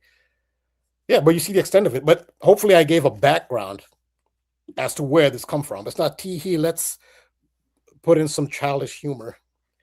No, it goes. Yeah, now I gotta watch what you say, because now I'm gonna say, well, no, it's much more profound. Let me put it that way. There are more levels to it. And that's why I think that this particular stream and or the whole series is like, I got this kind of childish dick joke kind of way I look at things, and like I try to be funny, and I know I'm not most of the time, but then I get a chuckle. But then Rambo, you go, oh yeah, no, that's perfect, because here, let me explain exactly why it is what it is. And the common theme here has been, yeah, it's funny, haha, dick jokes, blah, blah, blah. But like, this is serious shit. I mean, we're talking about some serious stuff. I try to put a smile in the darkness, you know? Yeah. So yeah. And of course, this has to do with the moon. The moon in astrology rules the zodiac sign of Cancer. So of course, this is actually the star character. Buzz Lightyear, I say, would be the co-star, but Woody is the real star of Toy Story. And Tom Hanks he's a Cancer. Cancer is ruled by the moon, July 9th. So he's a moon symbol in that respect, because that's what rules Cancer is the moon. You'll see very often you'll see a lot of people who are cancer in moon related, like Mike Tyson's a cancer. And remember when he fought Jake Paul? That's and where he mooned all the viewers. exactly. I mean, I don't know if you want me to bring up that image or you were just talking about what is it? Rump? Yeah, exactly. Rump, moon, butt, like it's everywhere. A lot of it has to do with they had to pick a cancer for that because cancer is ruled by the moon. Mike Tyson's a cancer, Tom Hanks is a cancer. And yes, in the sign of cancer. Oh no, this will be in Gemini actually. Toy Story 5 is coming out in June 9th. Oh yeah, Cody's birthday. Yeah, Cody's birthday. Yep. That will be and it will be coming out again this year as all June 19th. Oh, okay, 19th. I'm June. The 9th. real. Oh, you're June 9th? You're 69. Yeah. That's and again, what is the glyph? Okay, the glyph for cancer. This is the glyph for cancer. There you go. So it ties in cancer. That's your cancer glyph. So again, anytime it's ha ha tee hee, well, this is I love very ha ha tee hee. I like that. Yeah. So yeah. I mean, yeah. I can end it there. I think. So Woody is the main character of Toy Story. I'm gonna leave it there. You guys can Woody think about Pride. that.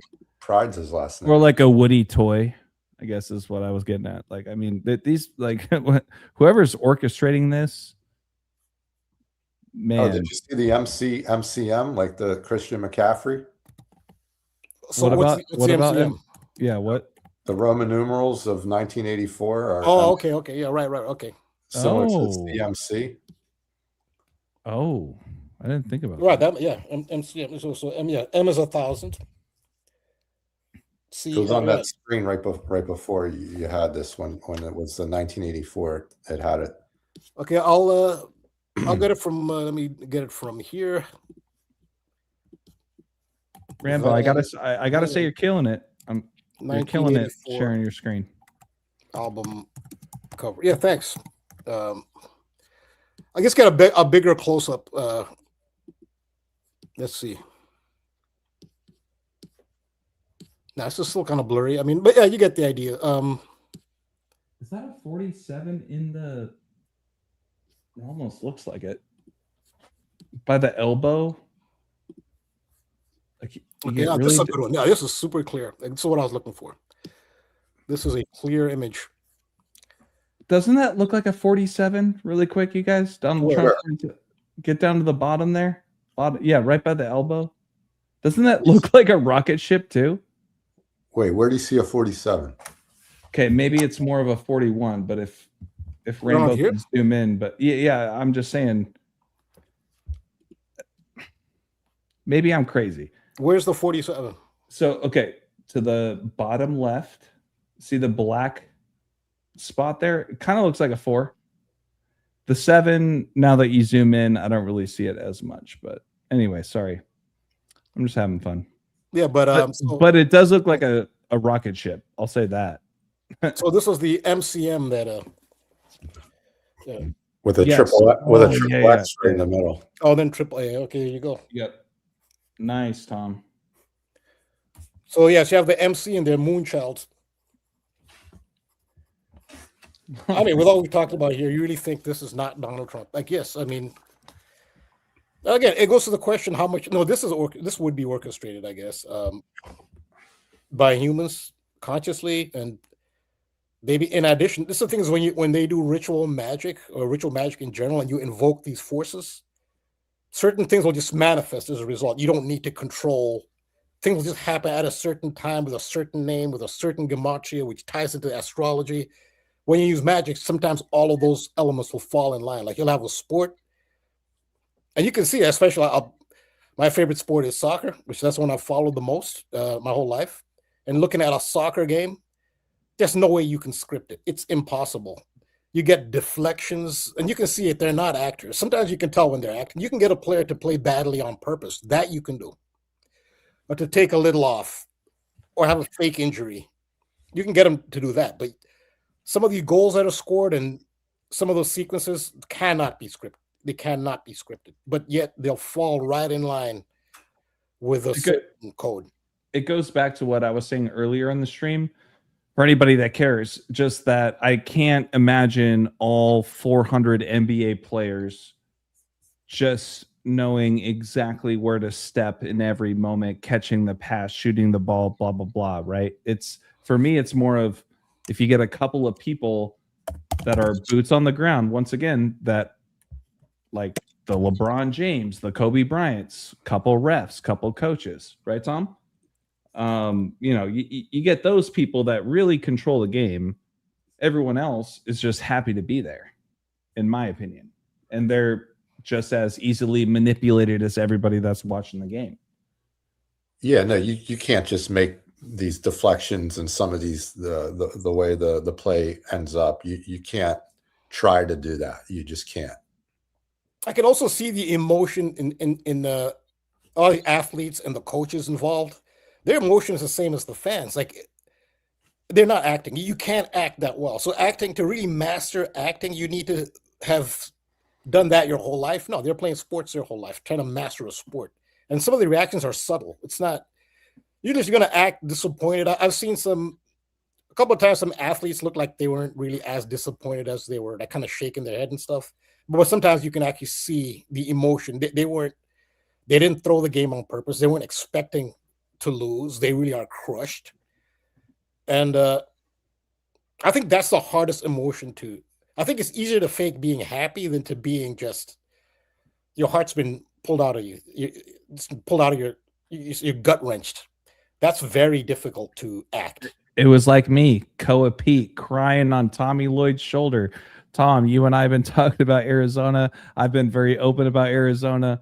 Yeah, you know what? It hurt. Despite everything I know and whatnot, it was like, I just want my team to succeed because I got, in my heart of hearts, Arizona, of all states, of all schools. Yeah, like I can still feel it.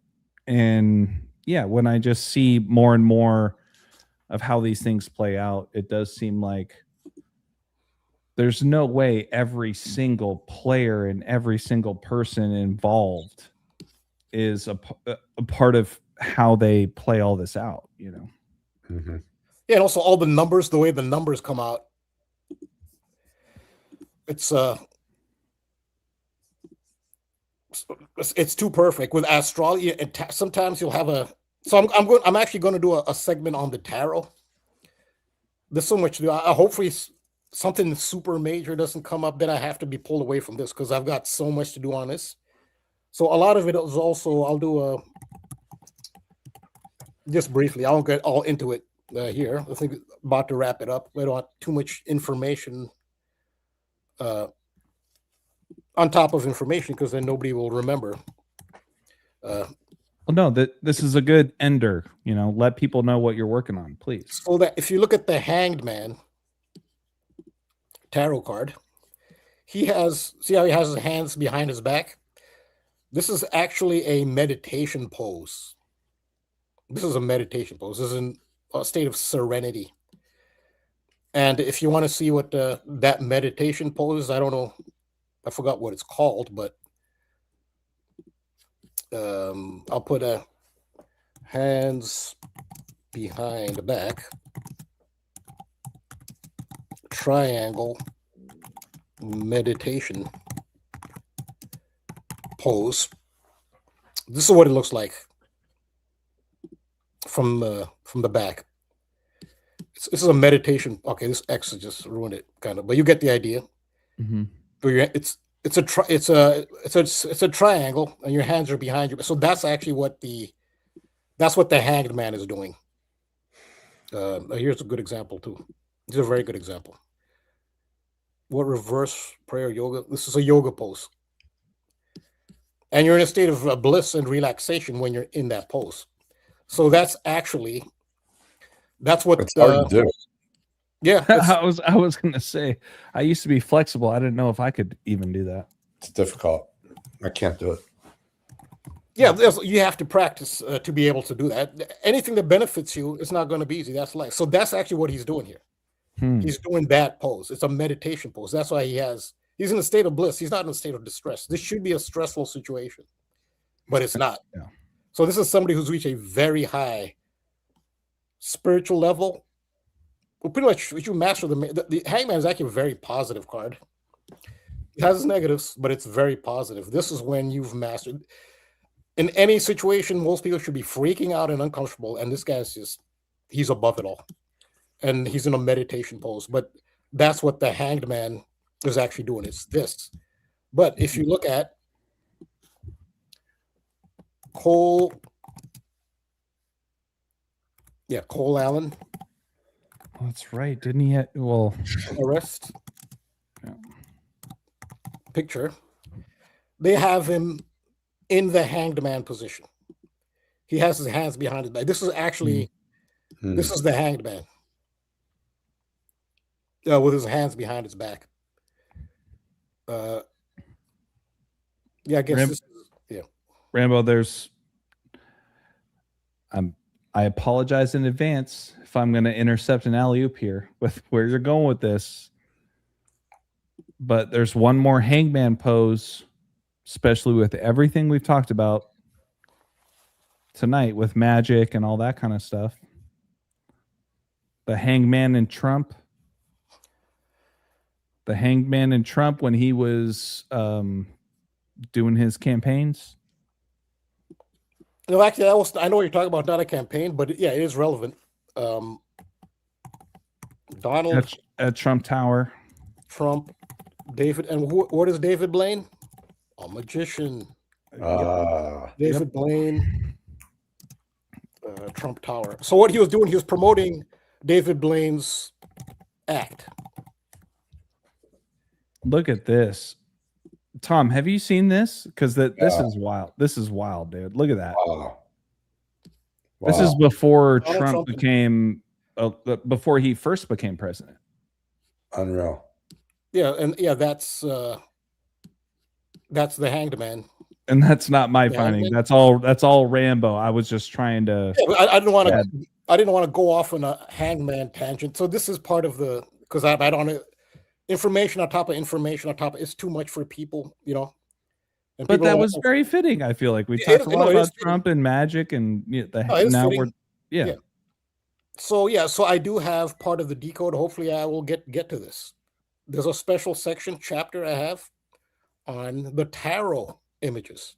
This is Trump Tower. The Tower is part of this. The Hangman is part of this. The Magician is part of this. These are all tarot. So they're all scripting this using the images of the tarot. Honestly, and where did the tarot start? It started in ancient Egypt. Obviously, the images were different then. And the god of the tarot deck was Thoth, also known as Jehuti. So their images were different. So Western mystery schools took the Egyptian tradition, and there was an attempt to keep that information away from the public by elite entities, but there are also some elite secret societies and mystery schools who held on to the tradition, and they first promoted tarot cards as playing cards, but the public didn't know. And think back in those days, it's not like now where you can go on the internet and find things out. They were distributed as playing cards, and people were just had different games they played with the tarot cards, which is games for fun, mostly by children. And it's only a secret. You had to be part of a mystery school to know what the cards actually meant. And then as more information became available to the world, it became a lot of this information left the mystery schools and became public knowledge. And now you can just Google and go to AI and ask, what does this tarot card mean? I always advise to look at different meanings because not everybody says the same thing. And also have trust in your own intuition. You can look at a tarot card and you have to trust your own intuition. You can get a meaning out of it, but then you'll think, wait a minute, I'm not an expert. No one says that. That's not what it means. No, if you have intuition, you can get a meaning out of these images as well with your own intuition. But what do you see here? It's Trump and the Magician. This is an amazing photo, honestly. Like, it's kind of mesmerizing, at least to me, with everything that you've talked about Rambo over the years and pointed out. And Tom, I'm guessing, I don't want to speak for you, but you haven't seen this photo before, have you?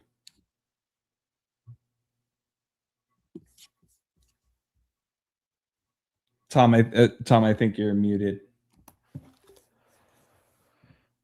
I have not seen this photo, but I'm familiar with Rambo's other videos about the hangman, with you know, the guy falling from the building and the pastor laying in the hangman, and the tennis player talking about he was hanging upside down for 33 seconds and all that. So, but no, I have not seen this. This is great. And don't forget, Donald Trump calls himself Batman. What does a bat do? Rambo's pointed out the bat tarot card as well, with the bat hanging upside down. Yeah, so what you're talking about is, it's called the Wild Unknown Tarot deck. And that's a great illustration of how the bat can represent the Hanged Man. Look at that, man. Look at that, man, Batman. That's a small, get a bigger image. It's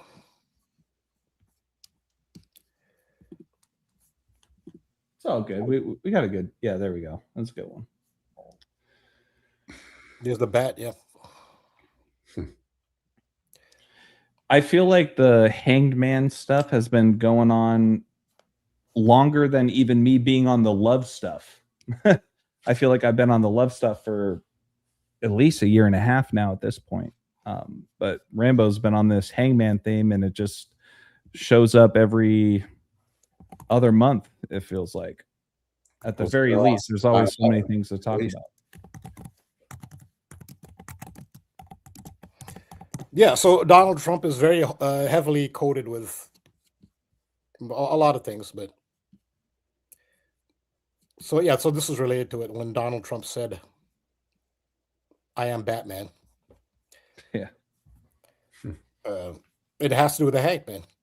He's so coded with the Hanged Man, and it has many meanings. I don't know all the meanings, but he's definitely coded with it.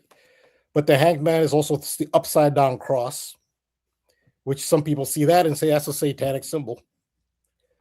Yes, there are some dark forces that do adopt that, but it actually has to do with astrology. It's the mutable cross, the mutable signs. They form a cross. The mutable signs are the signs that occur when the seasons are mutating into the next season. So that is Pisces and Virgo. Pisces is when winter is mutating into spring. Virgo is when summer is mutating into the fall. Then the other two of the cross are Sagittarius and Gemini. Sagittarius is when the fall is mutating into winter. Gemini is when spring is mutating into summer. Those are the mutable signs. It's called the mutable cross. And that's what the upside down cross is. That's why so many people involved in these narratives are from one of those four signs: Pisces, Virgo, Sagittarius, or Gemini. Trump is a Gemini. So and it Tom, has, yeah. Tom, get this. I'm just going to add on to what Rambo was just saying. He was talking about signs, right? What was the main sign publicized during the insurrection? Hang Mike Pence. Hang the Hanged Man. Yeah. Mike Pence, the Batman to the Robin. You know what I mean? So it's very deep, obviously, but it's also so surface level too. When you start to pick up on, especially what Rambo's been cooking up tonight, this has been amazing. Yeah, good stuff. So that's what this is here. He's doing the Hanged Man with the hands behind the back. That's the Hanged Man pose. Kissing the Saturn black cube, essentially. That's how I look at it. Yeah. I mean, look at it. They're cubes. They're black cubes. They're cubes. If you zoom out enough, they're black cubes. So. Absolutely. But you know, with that said, man, this is definitely one of our longer streams, which is all good. Rambo, hey, I want to shout you out first. This is the first time that you've really taken the wheel as far as just sharing your screen and just kind of doing things off the cuff. And I mean, you know, KODI is amazing at that as well. But I just want to shout you out. So thank you for taking the time to do that. And, you know, Tom, seriously, thank you so much for kind of impromptu just jumping in, just to hang out with us and whatnot. I feel I feel with what you do and what you bring to the community was very fitting when it comes to love, higher vibration, focusing on what you can control in this very challenging world, you know. Yeah. Thanks for having me. No, of course. So Tom, really quick, please give a little plug on yourself. Tell people that just let people know what you're about, where they can find you, how they can support you. People would love to hear from you. You can find me on Instagram, Tom Zames, my name, and yeah, I'm just, you know, I'm a student of life, and I love, you know, accumulating knowledge over the years, and you know, and sharing it with people. So, and trying to help as many people as I can. So, but yeah, good stuff, guys. This is a great show. Thanks for letting me join you. I appreciate it. And you know, Rambo, awesome stuff, man. I'm in the Patreon too. Really good stuff, man. Yeah, I appreciate it. Yeah, I've seen you've been talking about this Hangman for a while now. So love it. Good stuff. And AJ, yeah, I appreciate it. Thanks for the support. Yeah. Thanks for being here. Thanks for your contribution. Thank you. Absolutely. Tom, really quick, don't sell yourself short, man. I know you're doing your own weekly stream as well, right? It's every Wednesday night. Oh, yeah. So maybe that's something that people can look forward to the following day after Eye to Eye. Yeah, to tell us a little bit more about your weekly show that you're doing now on Wednesdays. Yeah, Trinity of Truth. It's me and two others, Divinely Sierra and Catalyst Jones. And we get together 9 Eastern, and we, you know, just talk about different things, you know, the PSYOP of the week or whatnot, you know. So I'm sure we'll be talking about this new Trump thing. And then, you know, we watch some videos, and, you know, we go around and talk about it. So it's interesting. Yeah, if you guys want to check it out, I usually post the link, you know, about a half hour before the show in my stories. So it's a newer show. So, but yeah, it's fun. Come check it out. What's your handle, Tom? I'm going to put it in the chat, and I'm going to pin it really quick just so people can give you a follow. This is at Tom Zames? At Tom Zames. At Tom Zames. Yeah. That's it. Perfect. I think that's it. That's it. Yeah. Right here? Does that look right? That's it. Okay, cool. All right, you guys, seriously, please give Tom a little love. Just give him a subscribe. Doesn't cost a thing. He doesn't have a Patreon yet. But he's doing his own stuff. And like I said earlier, he's been a great mentor of mine. Thank you, Tom, seriously, for jumping in here, and just for all the love and support you always give me, man. Seriously, it means a lot. And I can assure everybody watching, if you guys give him a follow, I think he will tap into your heartstrings a little bit. Unintended. I appreciate you guys. Appreciate both of you guys. So thank you. 100%. So lastly, you guys know me, AJ, Balll Don't Lie, Thrills, and Ball. That's all that matters. Mr. Rambo, please take us home. Let's land this ship, this plane, whatever the heck we're living through. Take us home, man. Thank you so much again, Rambo, for everything you've done. Appreciate it. Yeah, maybe this is a interdimensional spacecraft. There you go. Going by the lyrics of the the title song you have to the show. I mean, he talks all about that, you know, Hyperborean, DeLorean, yeah, interdimensional. Yeah, I mean, I love that song. Yeah, well, this is where I can be found. Patreon.com/thetruthcodes. I have a lot of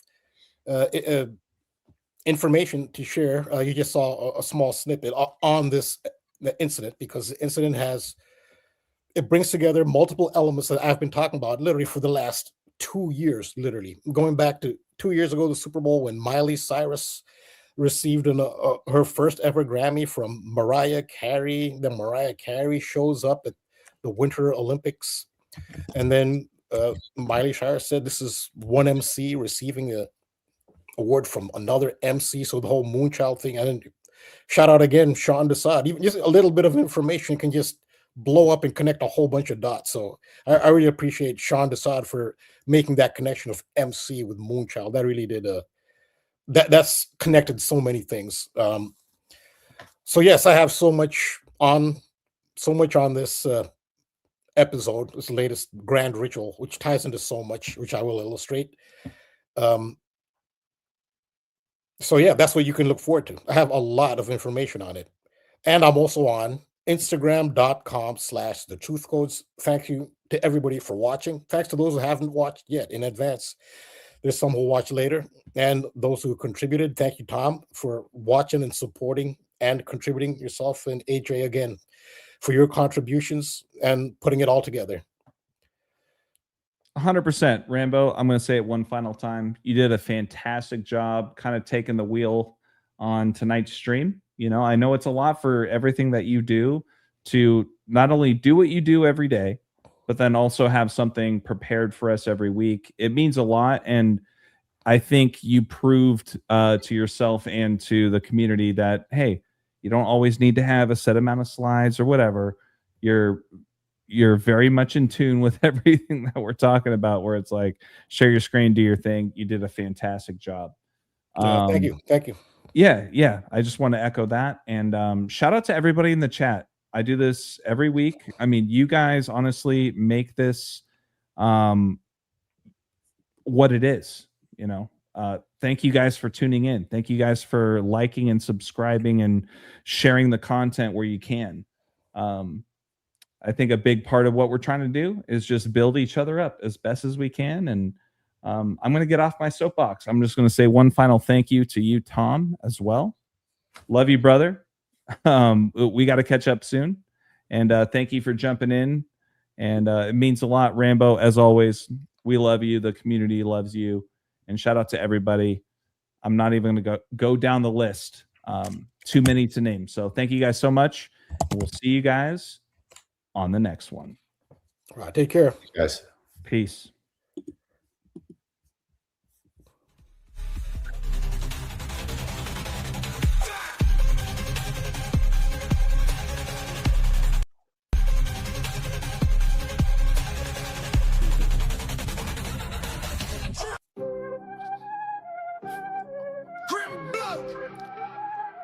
Yeah, bruv, the game ain't hard when you got the trump card. It's all rigged and I'm calling more games than Bob Uecker. Changing the outcomes like Duke Nukem to a new future. Win some, lose some, bag some, choose none. Will the aliens come save the day? Are we going to listen to what they say? The uranium, cranium, aliens popping up like circadians. Got me spontaneously training in the Palladium gymnasium. Ultimate battle in the extraterrestrial stadium. It really just be the Mediterranean and Sylvanians. Bloodlines, overtime, dragon descendants. Scripting bread and circus lizards in attendance. Serpent queens, breaking dreams, dragging me down. The underworld royalty is all about how much you can clown. I'm talking about the number 9-2. If you didn't know, well now you do.